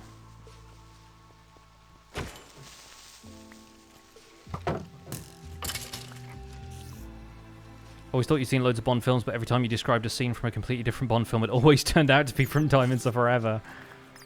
The Diamonds Are Forever. Doesn't have the range, darling.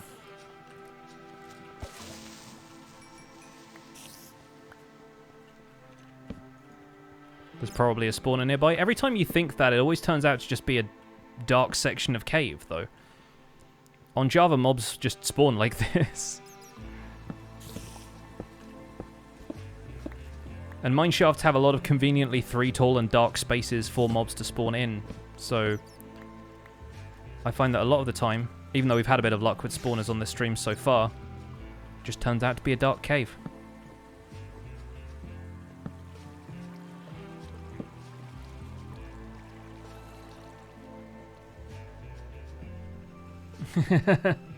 Fry knows what's up.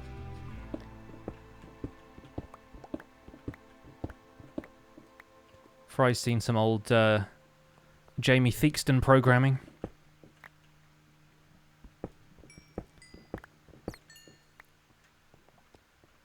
Absolutely love the first episode picks. Looking forward to more. Thank you so much. Ever consider being a full-time streamer and no YouTube? If I didn't want to make money? I mean, I kid, but like YouTube is really my main source of income. Twitch is... I always describe Twitch as like a vacation, but YouTube is really my main gig.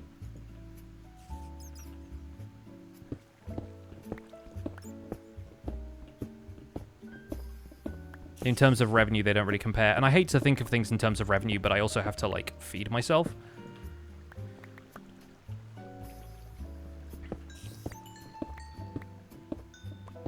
Twitch is like a side hustle. Basically, yeah. I have a few of those. Between Twitch, the Hermitcraft recap, and the Spawn Chunks podcast, I have, like, a couple of side gigs. There's a spider somewhere, and given where we are right now, I don't really care to know where it is.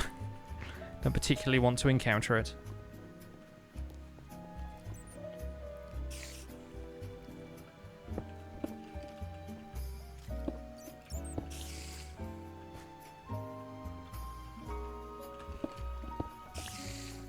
Hi.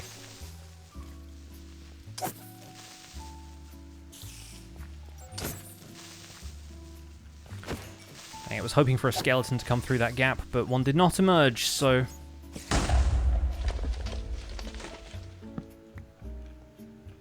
Alright, I'm just back down here now.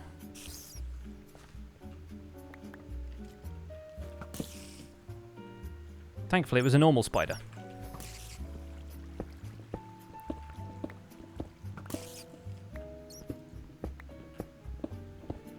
And that skeleton's taking care of it for me anyway. Give me a minute. I'm getting the copper. Shoot the spider again. It was fun.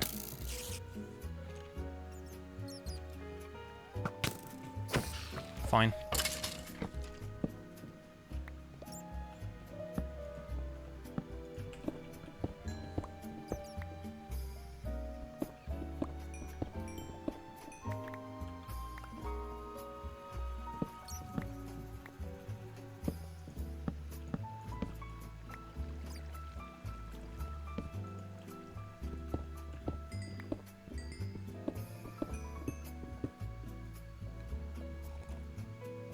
Do I think it's worth it to update to 117 without the updated caves? I mean, yes.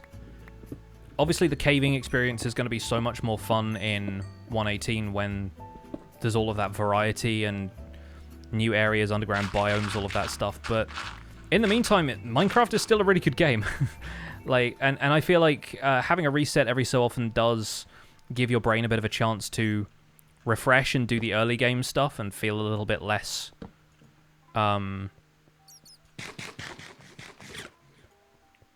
saturated with all of the stuff you were doing before, you know? Like, I've just really enjoyed doing effectively 2 resets from the survival guide, having joined an SMP and also started the hardcore world. I think it's nice to blow the cobwebs out a little bit. And so for that reason alone, it was worth updating when Minecraft adds new features. But also, I really like the stuff they've added so far, and it hasn't been too difficult to get hold of some of the newer stuff, even though it is found in relatively obscure places.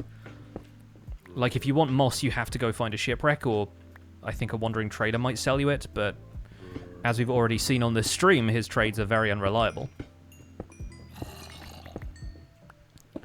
But then, like, geodes are spawning everywhere, and experiencing a geode for the first time is an absolute delight. Should that have been saved for 118? Like, I would argue no, because there's going to be so much other stuff underground in the next update that you're going to find cool places geodes spawn, and also be distracted by the fact there are other biomes to explore and all of that stuff, that, like, you're not really going to have to... You're not going to have time to appreciate how cool a geode is when there's all this other stuff going on. I mean, you might not, if you're like me.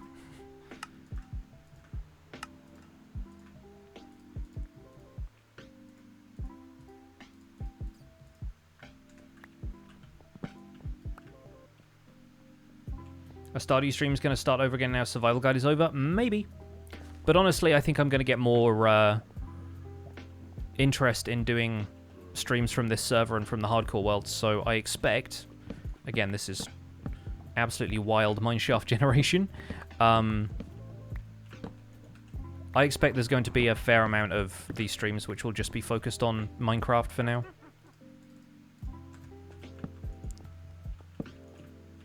That witch giggling just timed with the music kind of perfectly, and I love it. Gonna leave the beetroot seeds.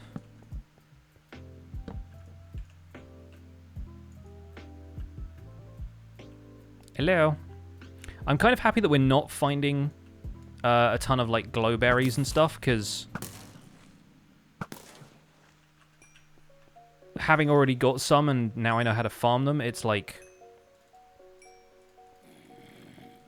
It's kind of okay to not have them in every single mineshaft chest. I expect if I was still looking for them, it'd be kind of annoying, but... Look at you in your shiny suit. Is your shiny suit alright?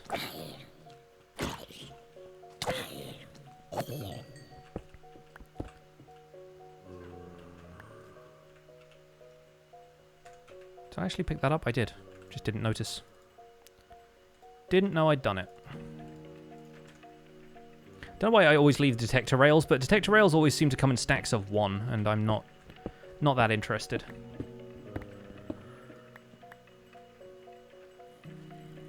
For Theolingus. Do I think the devs made the data pack for 1.18 so people could play with the code of the game? I don't know. People already had access to custom dimensions. It doesn't seem that far-fetched that people would have made something like this already. I don't really know how data pack world gen stuff works, though, so... Oh, there was very little gravel to fall from the ceiling, it turned out. Just wanted to play that cautiously, and it just ended up being laughable. This is what I'm looking forward to, though. Finding copper in a granite cluster like this and getting excited about whether or not it's a giant vein of ore. Really looking forward to that.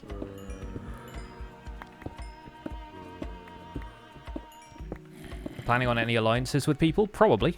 I would like to get a feel for, like, who's doing what on the server first. And honestly, like, in terms of people who are trading resources that is compatible with the stuff that I'm doing, I don't really know who's doing what yet. I do want to get very friendly with whoever is living in mountains so that they can give me emerald ore. That is as far as I've gotten in terms of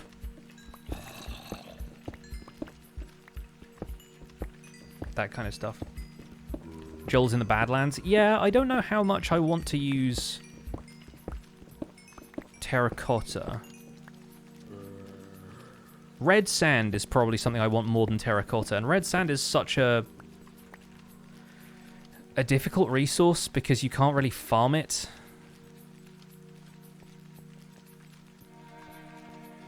Scott and Gemma on mountains, yeah.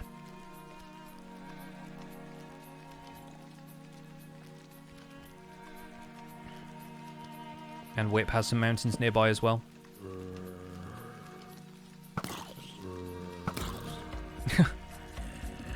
Tell I have punch 2 on this bow. Every time you shoot a zombie, it just goes to space.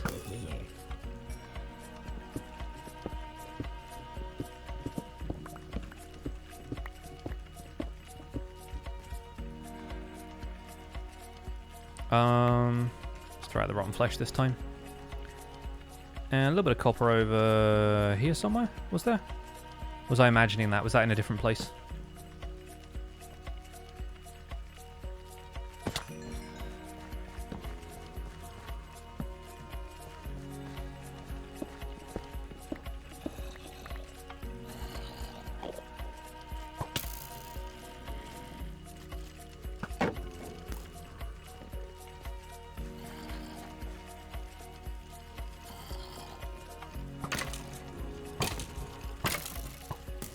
Alright, just going to leave them to do that. An Enderman down there as well. Oh, hello. Get down here into my arena. Yeah, don't step in the ring with me. Yeah, an absolutely terrible boxer, but you put me in a dirt room with a diamond sword in my hand.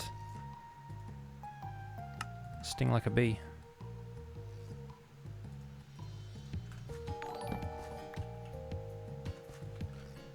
Speddy Eddie, thank you so much for the 2 months. Copper has a great texture. It does. It's got those lovely little verdigris bits. Is this the winner? Is this the winner of the skeleton tournament? No, it's that guy. Can tell because he has less health now. He's been softened up.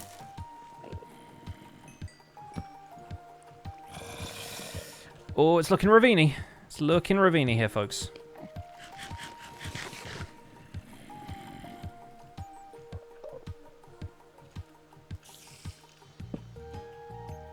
It's all gotten a bit ravine-y. Ravenous.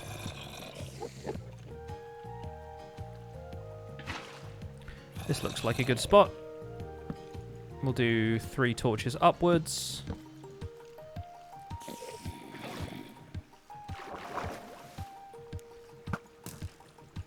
And we'll shoot at this creeper without really knowing where it is.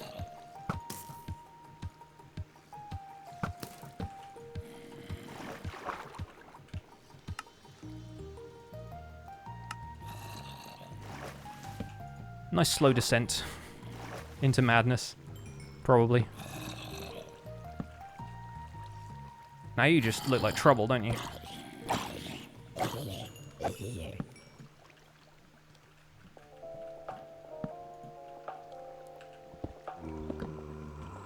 Oh. There was one waiting for me. Waiting to pick up whatever I put down. Alright, let's get the copper.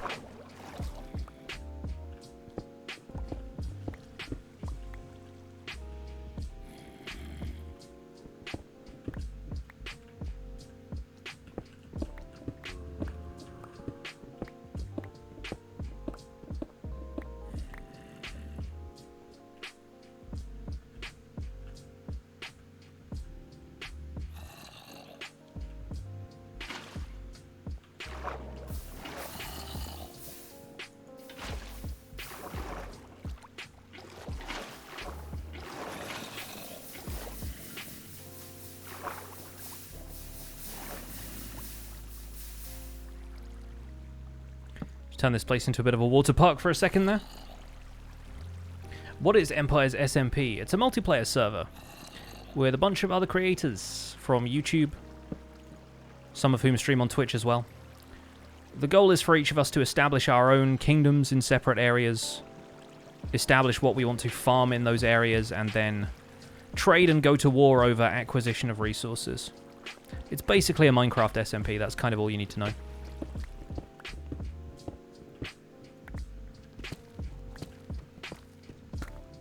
I'm going to fortune the deep slate iron because I just need it.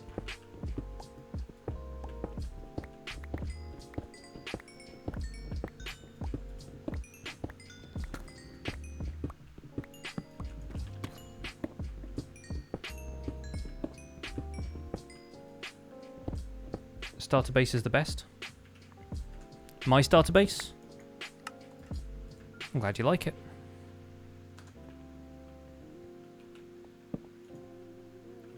Continues off that way. Let's get a little bit of this redstone. The redstone is still managing to completely avoid being in the deep slate, which I find a personal affront when it could potentially get me in F-Whip's good graces. But hey.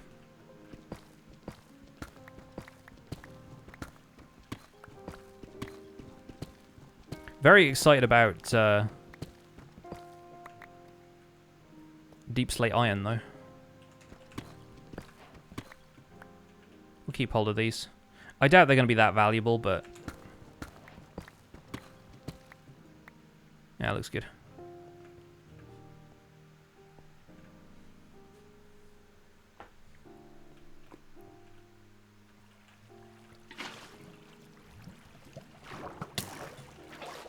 Hello? Oh, that's a cheap trick. Two can play at that game.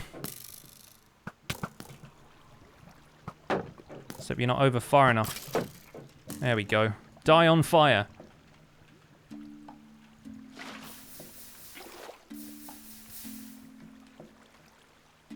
Well, that sort of worked.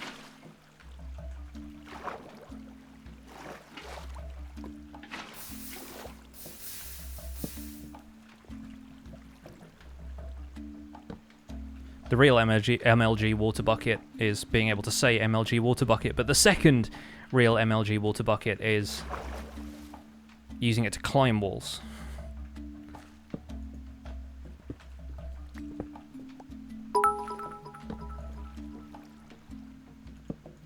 Big plays. Tom Chronic with 100 bits. Haven't got to hit the spawn chunks in forever. Would love to hear your thoughts on the new Iron Sprite. I think it's good. I like it. I think it's quite nice to have raw materials. Being able to fortune iron really balances caving against stuff like iron farms, especially in early game. But it doesn't remove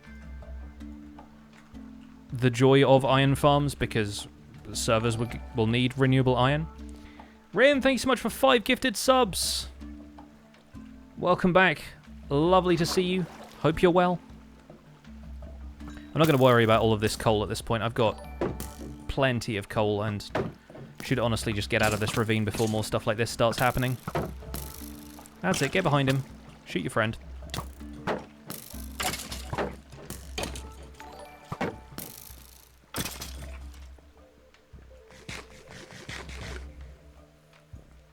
Late putting your name in on the server IGN list. Good to know. I will amend that later.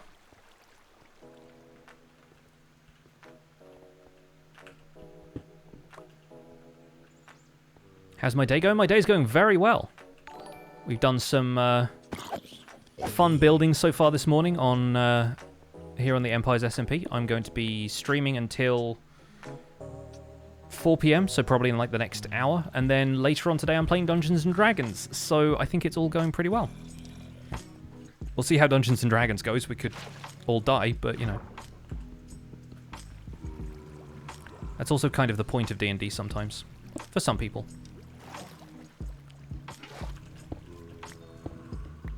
Mostly the DM, to be fair.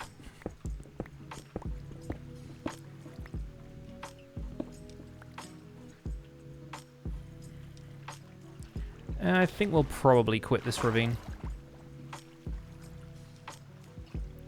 Don't see it being hugely important. The rest of the resources here, there's like iron, there's a bit of coal. I don't see too much in the way of additional copper. Some more iron up there. Yeah. We're good. How long has the D&D campaign been going on? The current group... Get this gold. The current group has been playing for... I think about a year now. I've only joined the campaign since... When would that be? Like 2 sessions ago, basically.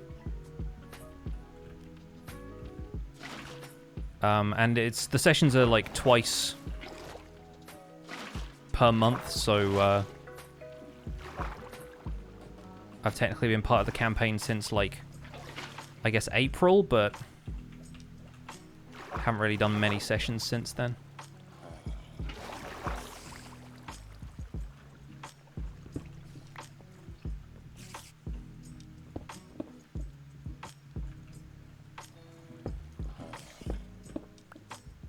Ooh. Little staircase. Take us back to the mine shaft.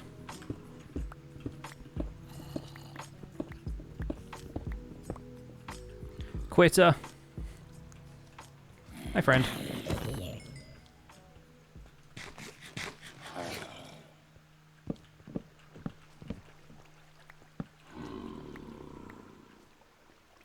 There's a zombie villager around here somewhere.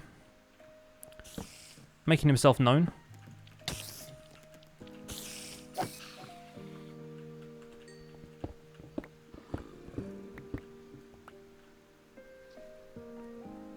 Not going to stream Minecraft the whole stream? No, my stream will be ending on this channel, and I will be appearing on somebody else's channel about an hour afterwards. We don't stream the D&D campaign individually, we stream it through a centralized Twitch channel that is owned by the 8-bit community.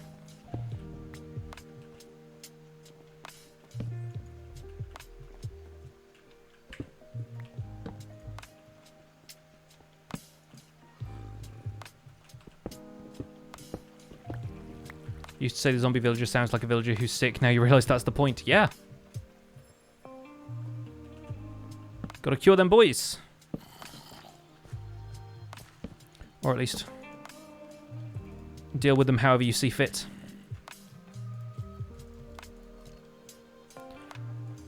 We could farm some melons. I don't really need to. But I do wonder if that would fit as like a fun crop to have in the desert town. Sort of fits the vibe. The kind of oasis feel that we'll eventually have. So here's the thing. When I conceived the idea of this place, I was under the mistaken impression that moss still converted sand, and I totally understand and appreciate why it doesn't. Because sand is not a renewable resource in this game. Unless you're the type of person who makes like a gravity block duper, but it's not an intentional resource. It's only really duplicatable through glitches, and the wandering trader will sell you like half a stack of it at a time or whatever, but it's not really a whole lot. But I really liked how moss could spread to sand because it was very easy to make like a desert oasis. And now it isn't anymore. I'm still into the idea of doing it, but it's going to create a little bit more work for me to, I don't know, work on, like, edges of rivers and stuff. Now that,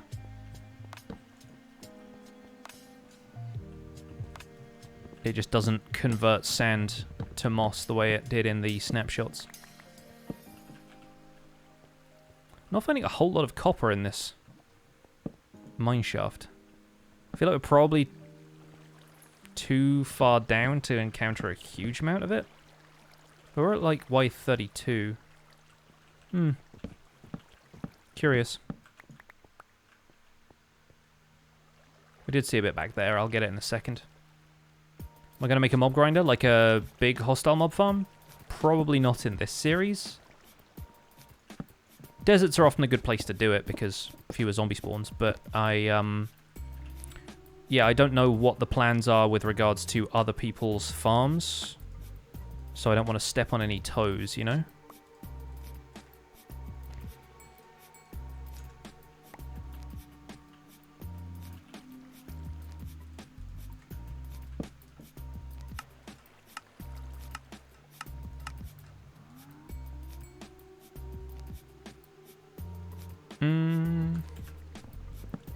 We could just fortune the Deep Slate Diamond ore, but I kind of want to save it, just in case anyone's, like, building with it or something. Could be quite valuable to people who want to include ore blocks in their aesthetic.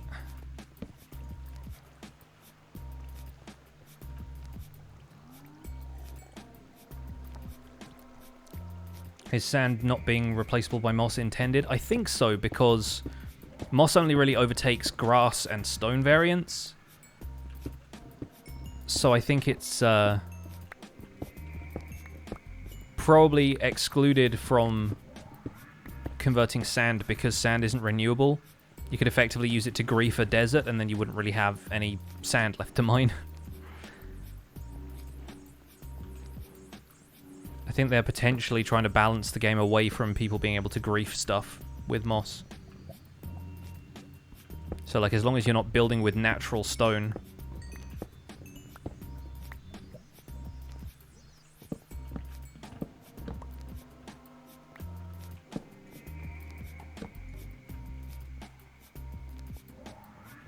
I didn't miss the copper, I'm going back for it.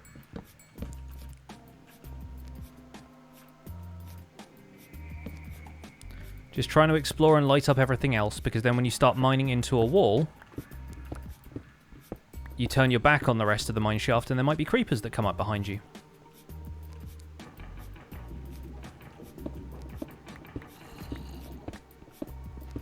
Do I have a schedule for uploading episodes of Empires? I'm planning on doing Mondays and Fridays. So now we've had an episode out on Saturday. There's going to be another one basically tomorrow. And then the hardcore survival guide is going to be like the middle 3 episodes of the week. And then it'll be Friday. At the end of the week, we'll get another Empires episode. Because by then I should have had time to do more stuff. I think the hardcore survival guides are going to be faster to make. So Empires gets a little bit more spaced out. But I like the idea of doing... yeah, 1 or 2 episodes a week.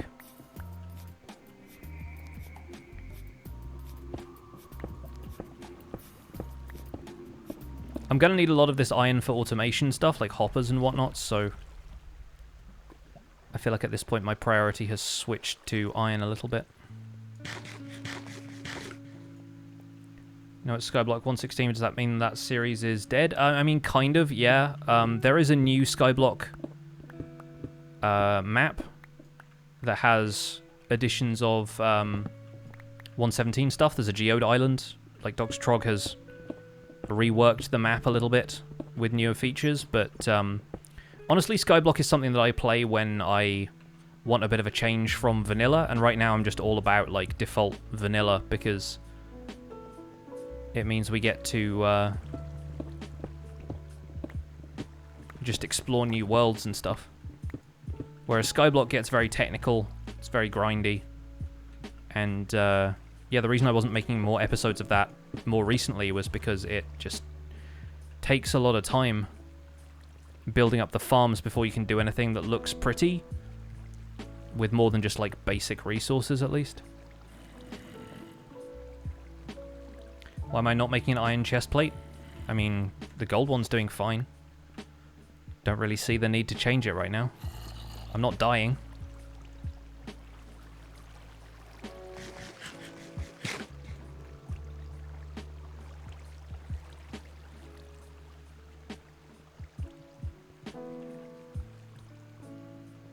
Have I worked on the interior of the starter base? No. I've made an enchanting setup. I've put down a couple of chests. I have a bed in there. That's basically it. Beamy Mike, thank you so much for the 22 months. Wow, 22 months. Thank you so much for the resub.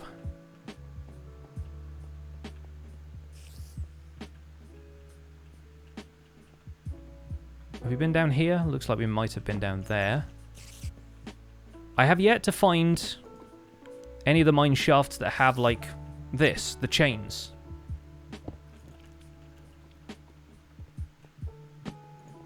I saw the kind of supporting log there and was like, I haven't really found that yet. This is the only one I have found. Fire spread is off on this server, by the way, because we're builders.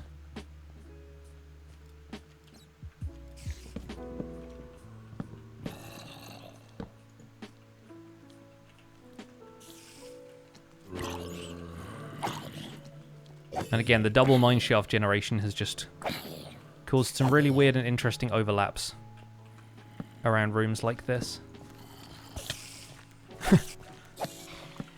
I tried to put a torch there, but there was a spider instead.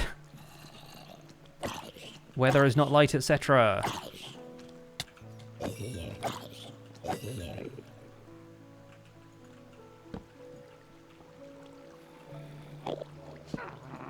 Oh, there's copper there, but also a witch.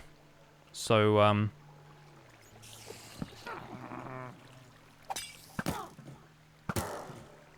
shout out to witches that poison themselves.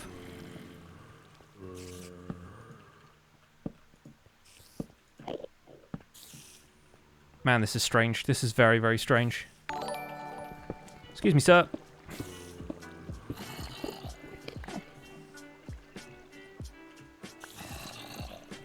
Wish I spoke Enderman like Gemini Tay does.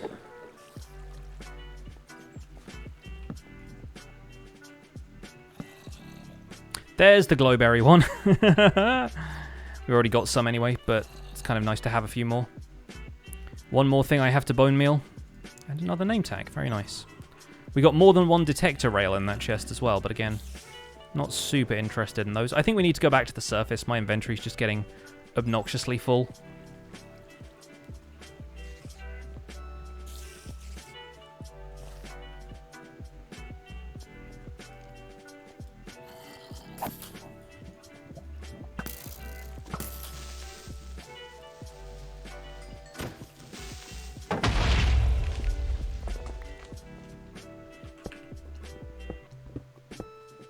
Can sniff out copper from 20 paces.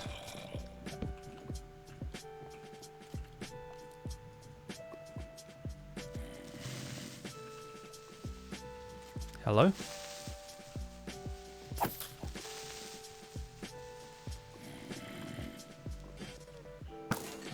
That was just a weird place for a creeper noise. Like, I heard the creeper, I thought it was around the corner here near the skeleton. I backed off and it started hissing again. I was like, wait a second. Bit more redstone.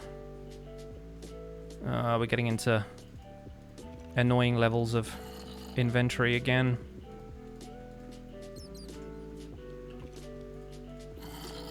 .66 redstone won't condense down into anything significantly space-saving, will it?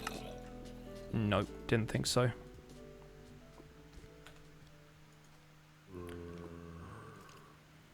You can't make me mine the deep slate diamonds. I won't do it.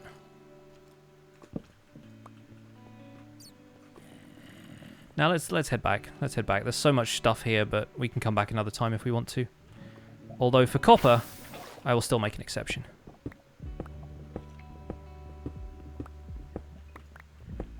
Not for the coal underneath it, though. Well, that's just prime. Zap Bob, thank you so much for the 6 months. And Fezu Battlecaster with the 9 months as well. Who hacked Pix's account? Pix is playing hardcore and also on SMP that's not Don't Die. I mean...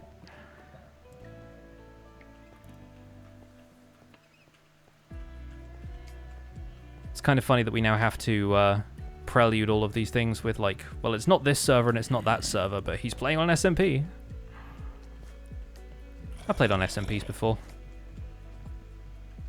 It's quite funny now seeing people be like, you know, I can't believe you're playing on SMP when it was really the first 5 years of content on my channel. It was decidedly vanilla. I was part of that server for a long time.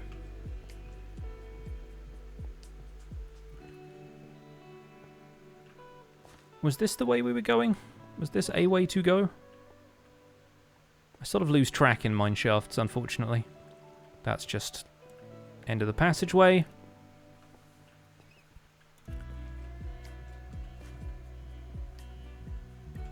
I don't think any of these look like I've... Nope. Guess it's not that way then. Not here either.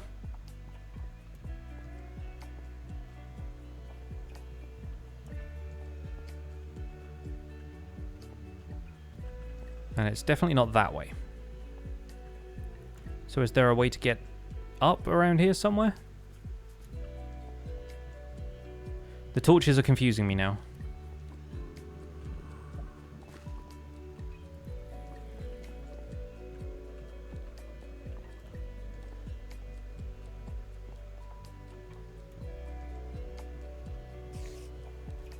Navigating out of mineshaft is always a pain, though. We could dig straight up, but there's every likelihood that sand will cave in on me if I do.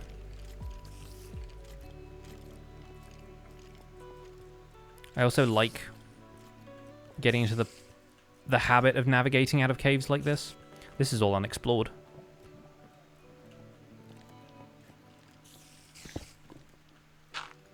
And there may be some spaces like this where I've just not marked off the direction in which we went.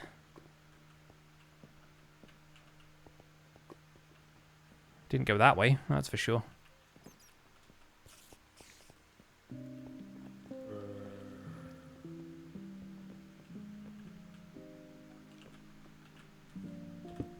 We're not that far down, though. Let's cobblestone it up. We are under savannah, so I guess that's less likelihood that we're going to have sand fall on us.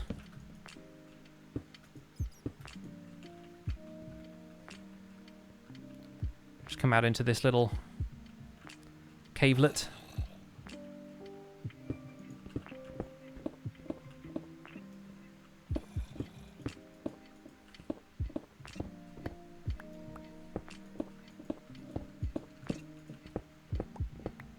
Mineshaft to the one case where torches on the left just doesn't cut it. I know. Somehow I get tripped up by this stuff. You know what? I think we came out exactly at the entrance of the cave that we went down. How often does that happen? You pillar up and you're like right at the way you came in. That's funny.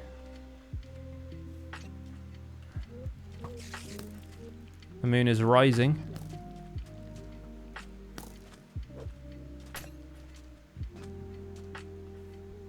The bottle smashes, witch giggles. Sounds like a party.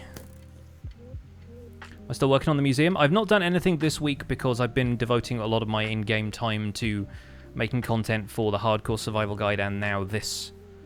But I expect some of the time I spend this month will be spent at the museum.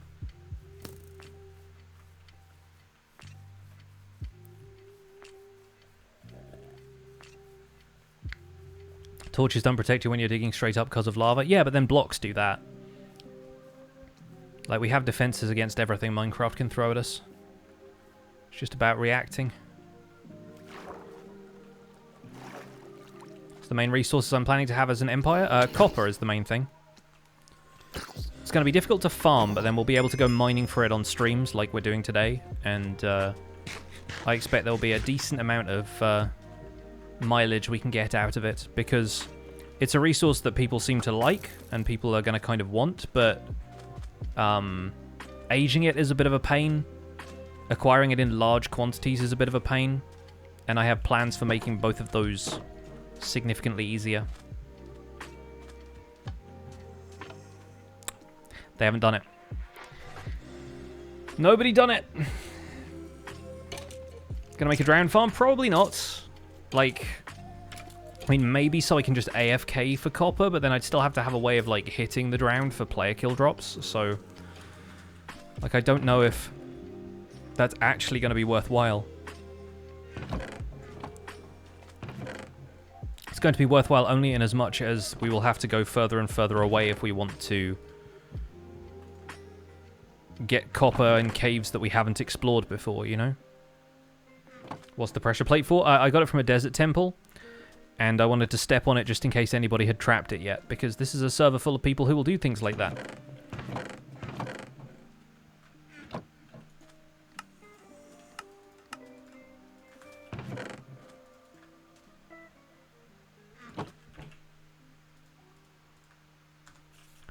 Right, let's repair some tools.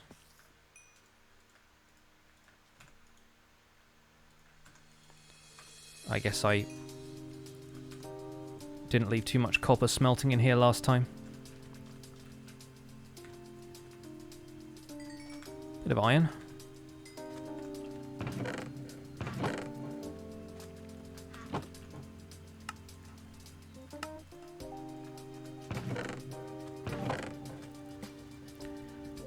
We do need to have a copper chest, just in general. Bean block! Yes, the bean block. We do have some copper ore in here that I'm probably going to leave in there for the time being. But, yeah, I'll put the raw iron in here as well. I think we can probably just put the glow ink in this chest with the other mob drops. Step on the pressure plate. A spider hissed, but TNT did not. That's a solid amount of coal now.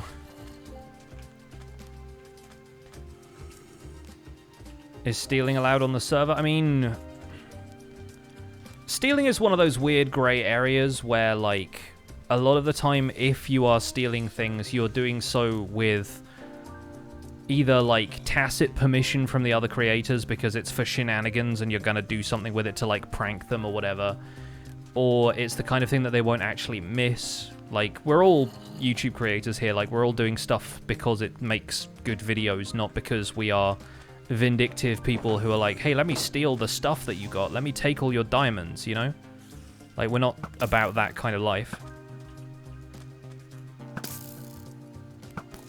Also, shout out to that creeper for not blowing up in front of my door and destroying all of my copper. Hey, a husk head. Already have 4 of them.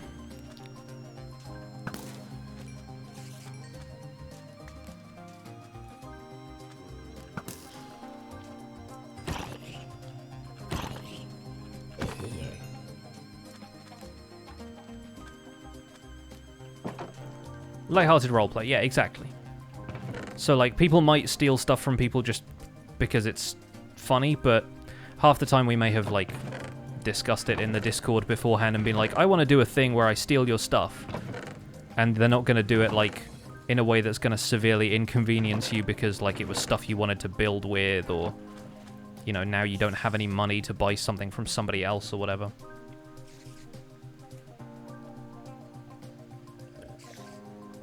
I didn't actually take the panda, I rode it like 4 blocks down the river and then got out of the boat. So it is wherever it is right now. I didn't actually take it, I was joking.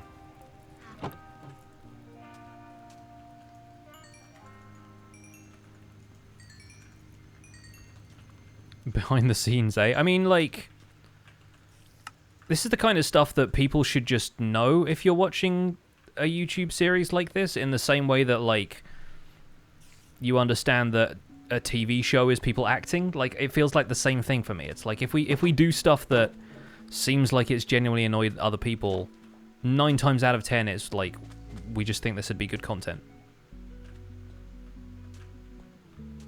Like, and if other servers kind of perpetuate the illusion that that is not the case with them, then fair enough. Like, if they want to kind of keep kayfabe or whatever, then no harm, no foul. But, like, I genuinely don't think there are many communities of content creators in which they either don't have, like, a kind of written agreement, or, like, they've discussed it beforehand, like, yeah, sure, steal from me, it's cool.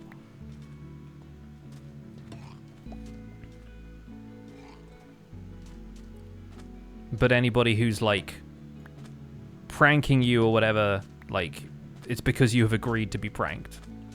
Pretty much. Why am I aging all of my copper? Okay, so here is Copper 101 for you guys, because I feel like a lot of people don't realize this. It is vital, if you want to work with aged copper, that you pre-age all of it first. Because nobody wants to just wait around for their copper to be done, right? Like, in discussions I've had, and we've talked about it on the podcast a whole bunch, the impression that I get is nobody wants to build with copper and then have it age naturally over time if you're building, like, in a large quantity. If you're building something like this, having that stuff all sit there and then age to the appropriate age for this, like, gradient would have just taken forever and would have been vastly inconvenient. So what you do is you let all the copper get to the highest age it possibly can. So it gets to oxidized copper. And then what you do is you scrape it off with an axe until it's the level of age you want. So basically, if anybody is selling copper on a server, just sell oxidized copper. Like, make as much oxidized copper as you feasibly can, and then other people can, or you can, de-age it to whatever level you want, and then you just wax it at that point, right? So, like, you don't need to wax each individual thing and sell all of that stock. You just need to get a bunch of oxidized copper, triple tap it with an axe if you want the regular stuff. Like, if you want the 2 stages in between are obviously going to be the ones that are, like, more sought after, because everyone can just craft copper. But it's either this, it's oxidized copper, or it's the other 2 in between. So, like, that makes a lot of sense to me, to just pre-age everything first, and then you can get it back to full shiny block after that. Am I even going to sell wax? Yeah. I've got a honeycomb farm right here.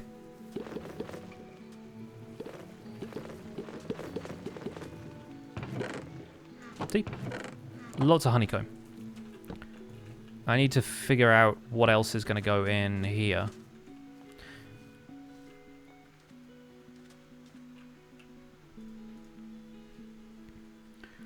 Gonna make bases in different places. I'm gonna stick to the desert mostly.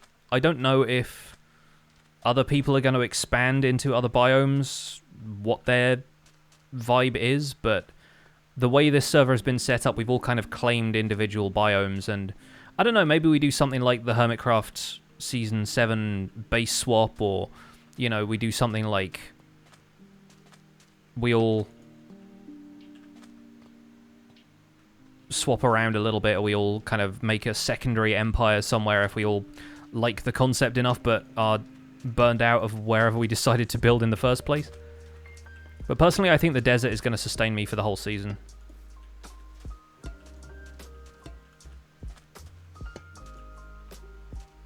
Because I don't normally build in the desert. It's fun. Just reminded me I need to put shears in my bee farm. Yeah, everyone needs that reminder. The way I have this one set up, it's like a very basic bee farm, but it's kind of useful to see this stuff in action sometimes. There are barrels here, each of which is attached to a hopper, which goes into this dispenser. The dispenser gets filled up with shears, and then I can add extra shears to the barrel so that it all goes into the system. So all I really need access to is like the top half of these, and just like these 16 barrels, basically. That's all I really need to have access to. Thanks, Derek. I'm glad you like the build. I really liked having a bit of green stuff on the ceiling, and I think the last thing we will do...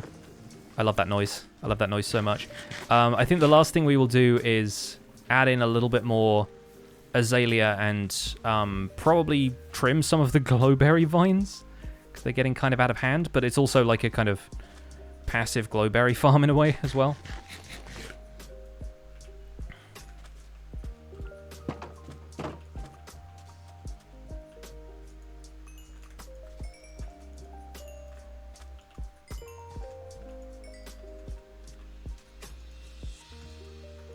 Didn't leave anything in these. Nope. Okay, cool. Let's put some iron on.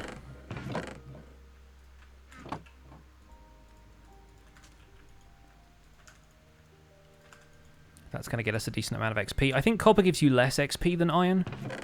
So I think a lot of the iron is going to be more valuable to smelt XP-wise. Oh, 8. Not quite enough. There's a bit more copper there.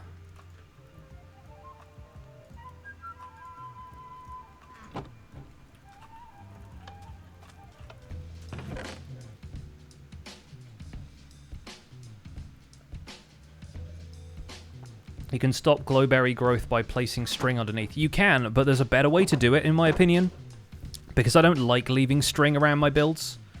So here is how I do it, because I think that one there is done growing.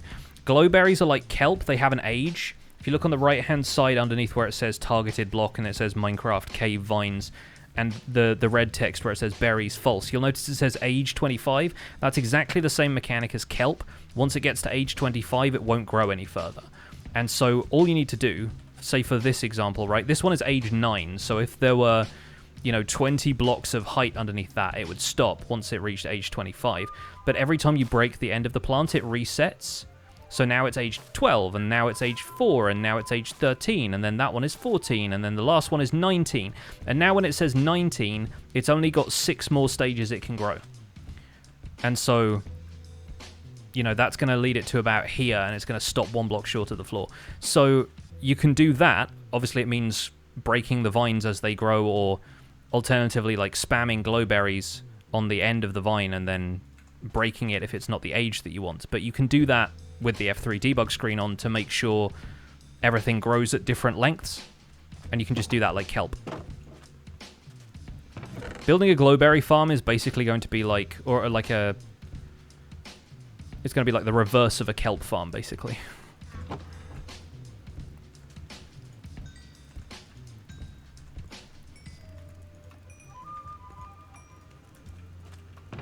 Nice way to mend my tools.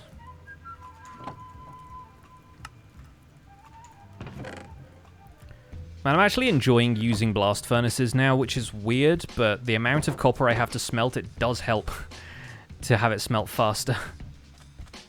Lush caves are very uncommon. Lush caves don't exist yet. They will be more common when the update arrives, but lush cave generation has been delayed until Minecraft 1.18 in winter. Right now you have to get moss and glowberries from shipwrecks and abandoned mineshaft loot chests, respectively.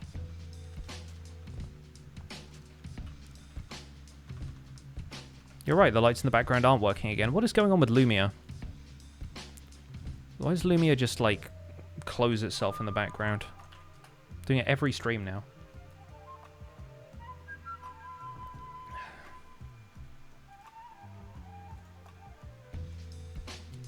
There we go. Should be fixed.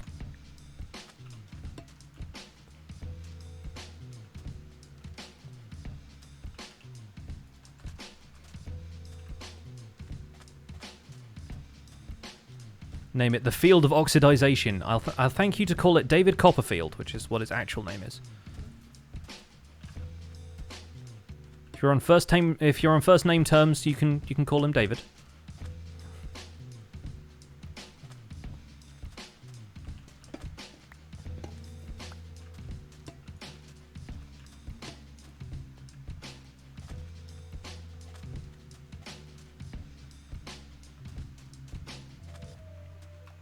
I'm so happy you guys can't really hear the fan because it is so warm in my office. The fan is really helping. Good to know for future streams as well, because it's probably going to get warmer.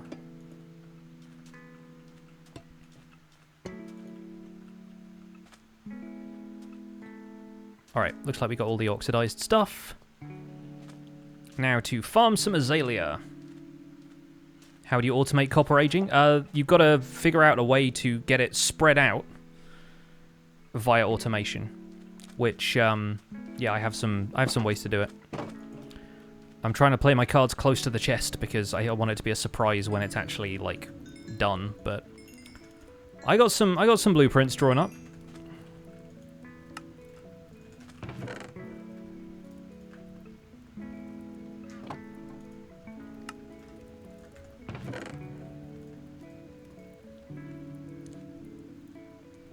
What do you do with moss? Can bone meal it to get moss carpet, grass, and azalea shrubs. Azalea shrubs can be grown into trees. They give you azalea leaves and oak wood. You can also use moss for mining, which I might end up doing later in this season. But in the meantime, I want to grow some azalea. And now we have lots of bones. I feel better placed to do that. So let's go and do this in the plains over there. Mostly because it has convenient access to dirt. Not really been doing a whole lot of that around the desert. I kind of want to manually terraform a lot of that. Am I going to sell copper or build with it? Both. Both is the plan. Bone. Detective Diaz, I am your superior officer.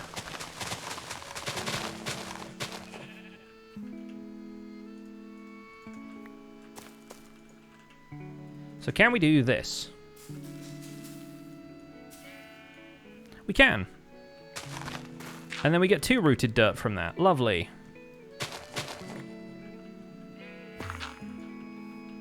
And then we annoy the Enderman in the local area. A thing of beauty is a joy for everyone.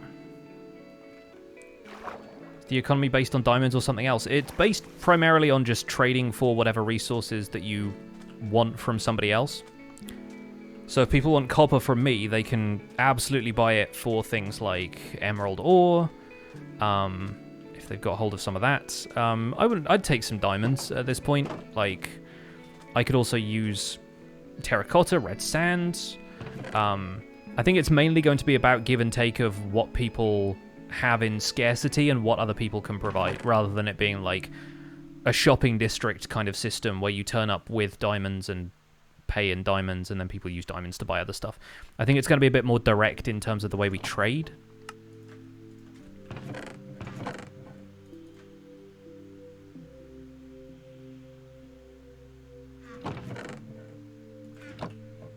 I don't really plan on using the raw copper all that much. Like the blocks of it, I mean. So, we can break all of these down and throw them in the furnace. That's almost fully repaired my shovel.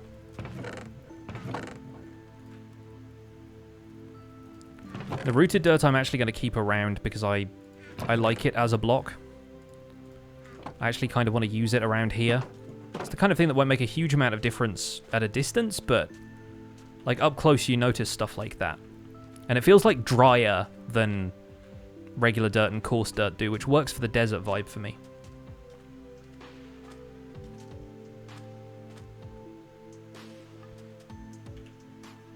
I came back here to get shears. Or alternatively, to enchant a hoe with silk touch. Had you thought about that?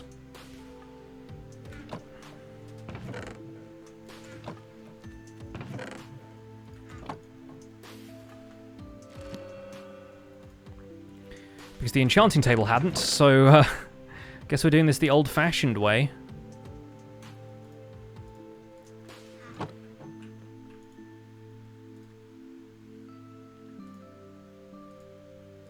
I guess it's going to be silk touch, unbreaking, mending. There we go.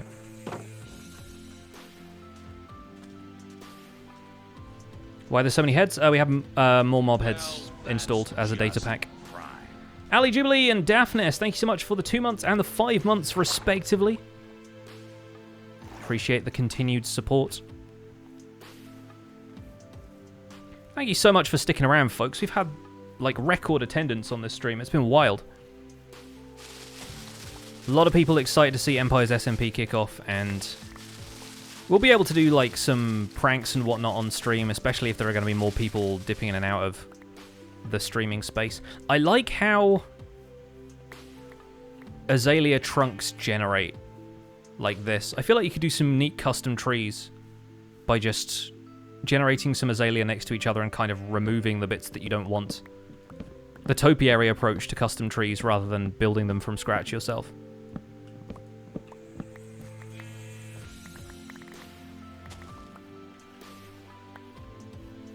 Am I good at PvP? No, I'm terrible. But I expect when it comes to, like, the war stuff in this, it's going to be more like prank war kind of stuff than it is about, like, actively fighting each other. Like, this isn't a hardcore server. There is no, like, no real satisfaction to be had from killing anybody or any real consequences for dying. Just seems like the kind of thing that's going to be, like, you get killed, oh well, egg on my face kind of situation. Like, it's not really going to have an impact in that sense. Is this a thunderstorm? The sky just got very dark, but I think it's also sun's going down. Doesn't matter, it's gone now anyway. Can you still plant trees and plants on rooted dirt? You can, yes. Like, it works functionally the same as dirt, except if you whack it with a shovel or a hoe or something, it gives you the roots back. I think that's how that works. I need to bring some moss over here so we can get more azalea saplings. Shrubs, whatever they're called. You can also start turning that whole area into my moss growing area. I might do that with the stone over here, actually. Are there rules in the SMP? I mean, there are always rules, but I feel like most of them are just common sense things, like don't prank anybody unless it's good content.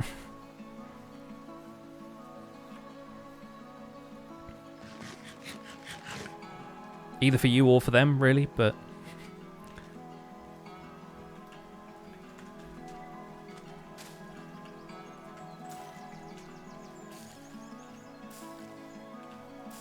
helps me get rid of some of the stone on this plateau.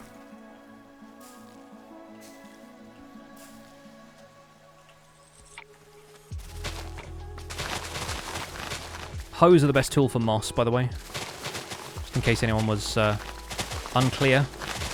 It used to be axes, but then they changed it in one of the snapshots.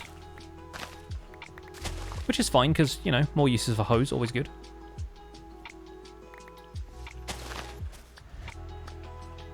Yeah, notice how the moss is skipping the sand here, because, again, sand not renewable. It's also skipping the ore blocks, which is what it should do.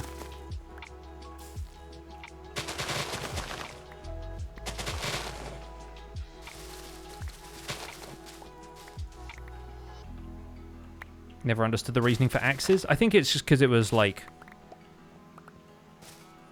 chopping through the lush cave undergrowth with, like, a machete kind of vibe, I guess. But then swords would probably be better for that. So, again, I don't know the reasoning behind it one way or the other. I think hose makes the most sense because it's a dirt-based kind of block. It's organic, but then you also use shovels for dirt. So I'm like, it's neither here nor there.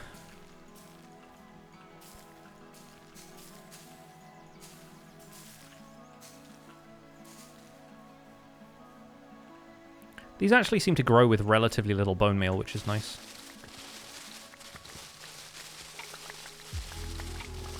I'm going to need so much azalea in this series, because it's my preferred color of leaves and also doesn't change color in different biomes.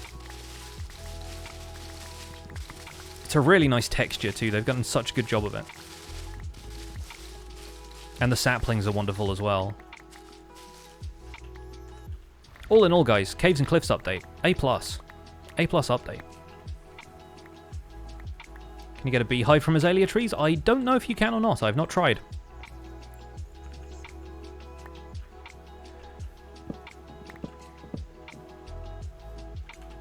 I expect not, in a weird kind of way. And hello.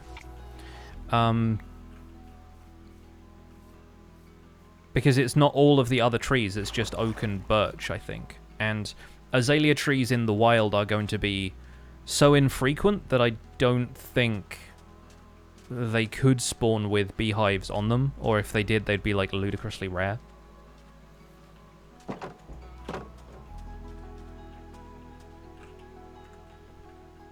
No, keep inventory isn't on.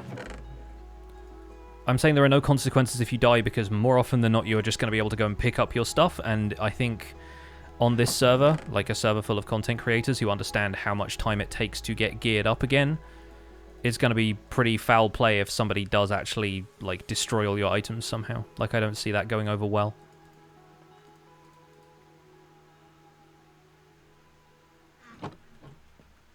One 0 England. Cool. Well done, England. What's the next building I'm going to do? It's either going to be a honey farm or a storage build, or a super smelter with blast furnaces to process all the copper. Basically, a lot of the stuff I'm going to be doing is going to revolve around copper. Whether or not people buy it, I just like doing the stuff with copper now. So, yeah, a lot of it will be motivated by the need to automate the stuff I'm doing with copper.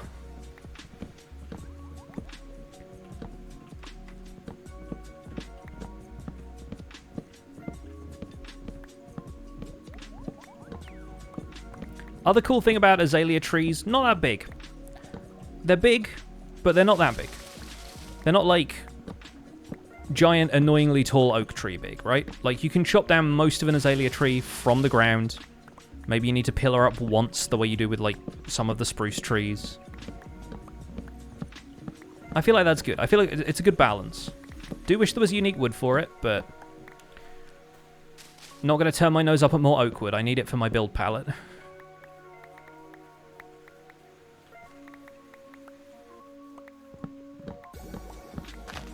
Got a new mouse after the setup tour vid. I don't recall if I had the new mouse at that point. I think I didn't. So, yes, I have a...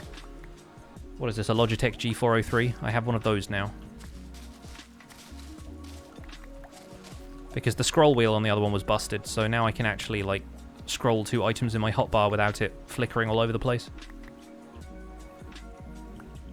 And I tried cleaning it and was unable to, so... The next logical step was to buy a new one. I tell you what I need, and I need it from somebody who is going to be dealing with geodes, is a lot of amethyst shards for tinted glass. Nothing new. Interesting dyes, though. Like, shout out to a wandering trader that sells brown dye for the people who just don't want to go to a jungle. Our spawn is a jungle on this server, so we're not worried, but that works. Did he also have cyan? I mean, I have cyan from cacti and lapis, but I feel you. It's annoying when you can't scroll. Yes. Yeah, it was just getting too much. I put up with it for way longer than I should have, to be honest. Like, I kind of surprised myself with that. Alright, so that's fully grown. This one is aged 14, apparently. And we just dropped some glowberries in there. So anybody who doesn't like the sound of bees, I'm sorry.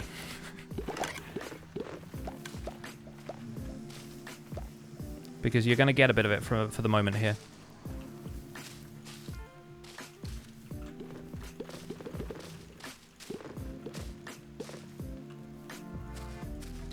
Just going to create a bit of texture in the ceiling, nothing too major. Nothing too S major 1995.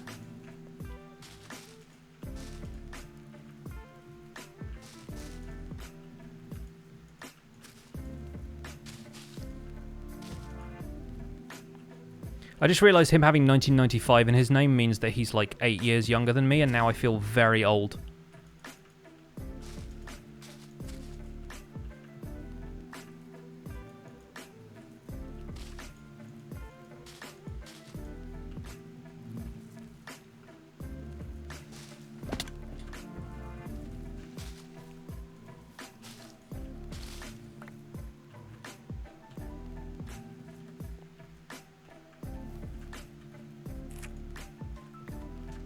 They only add the glowberries to the plant as they grow, right? So that's not now going to regrow the glowberries further down.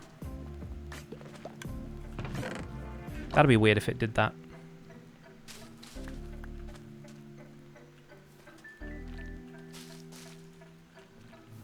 I should just avoid talking about ages because, again, like,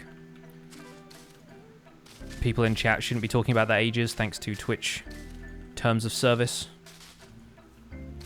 I don't know if the same rule applies to streamers, but honestly, like, I shouldn't bring up the subject because it keeps landing people in silly circumstances. I feel bad for the moderators having to put up with me. Oh, he's brought up the age thing again. Time to tell everybody to shut up.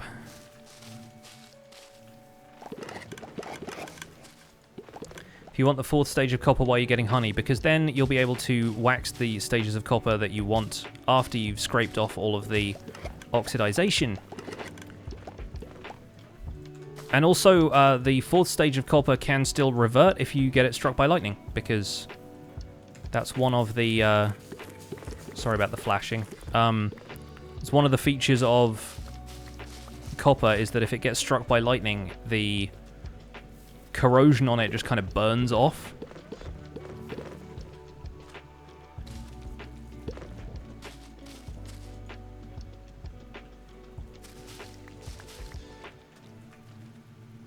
What's the reason for not being able to talk about ages? Well, like, if you are under 13 and using Twitch, you should not be on the platform, because if you create a Twitch account, then you have signed up and said you are over 13.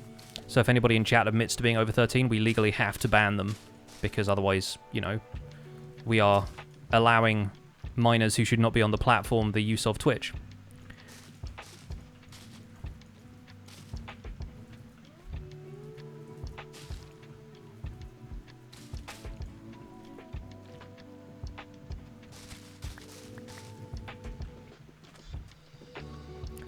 Need a little bit more above the entrance. I feel like that's looking a little bit bare over here. Does lightning scrape off the wax? It does, yes. Oh wait, no, hang on. No, it doesn't scrape off the wax. It removes the age, but if the block has been waxed, you don't need to, like, wax it a second time. As the whole point of wax is to prevent anything that would age the copper.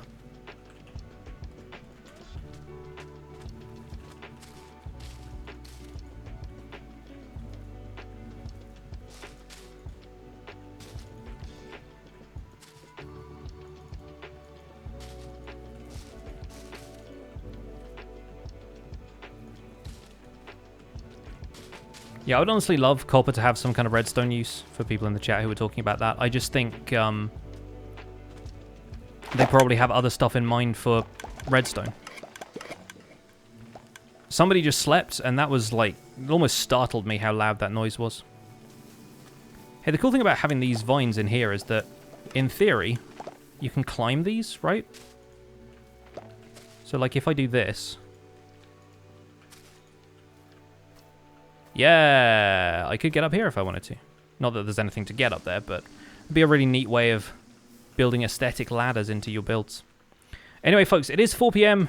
Or it's after 4 p.m. at this point, and I am going to call it there because I have an hour to go before I am required to go and play some Dungeons & Dragons legally for my job. So thank you so much for hanging out on the stream today. Hope you had fun. Look forward to tomorrow's episode, which will feature this build quite heavily. And yet more copper in the future of the series. Let's see who's online. I think Pearl is probably streaming for a while. As she's still on the server, she's probably streaming from Empires. So we are going to be raiding Pearl, it looks like. Yeah, there we go. 1.7 survival shenanigans. It's her birthday stream, even better. Right, we're raiding Pearlescent Moon, who is another member of Empire's SMP and a wonderful builder. Like, check her out if you haven't already, because goodness me. But go and wish her a happy birthday. Say Pixelriff says happy birthday. Use your Pixel Hype emotes and the hashtag PixelRaid, but more importantly, wish her many happy returns from me. We'll be streaming from the Empire's SMP on Tuesday as well, 3 p.m. UK time. Once again, check the YouTube channel for upcoming episodes. I really appreciate all you folks being here. Thank you so much for sticking around. We've had a massive increase in viewership since 117, and it's great to see all of that hype from people. Take care. I'll see you guys soon. My name's been Pixel Riffs. Bye for now.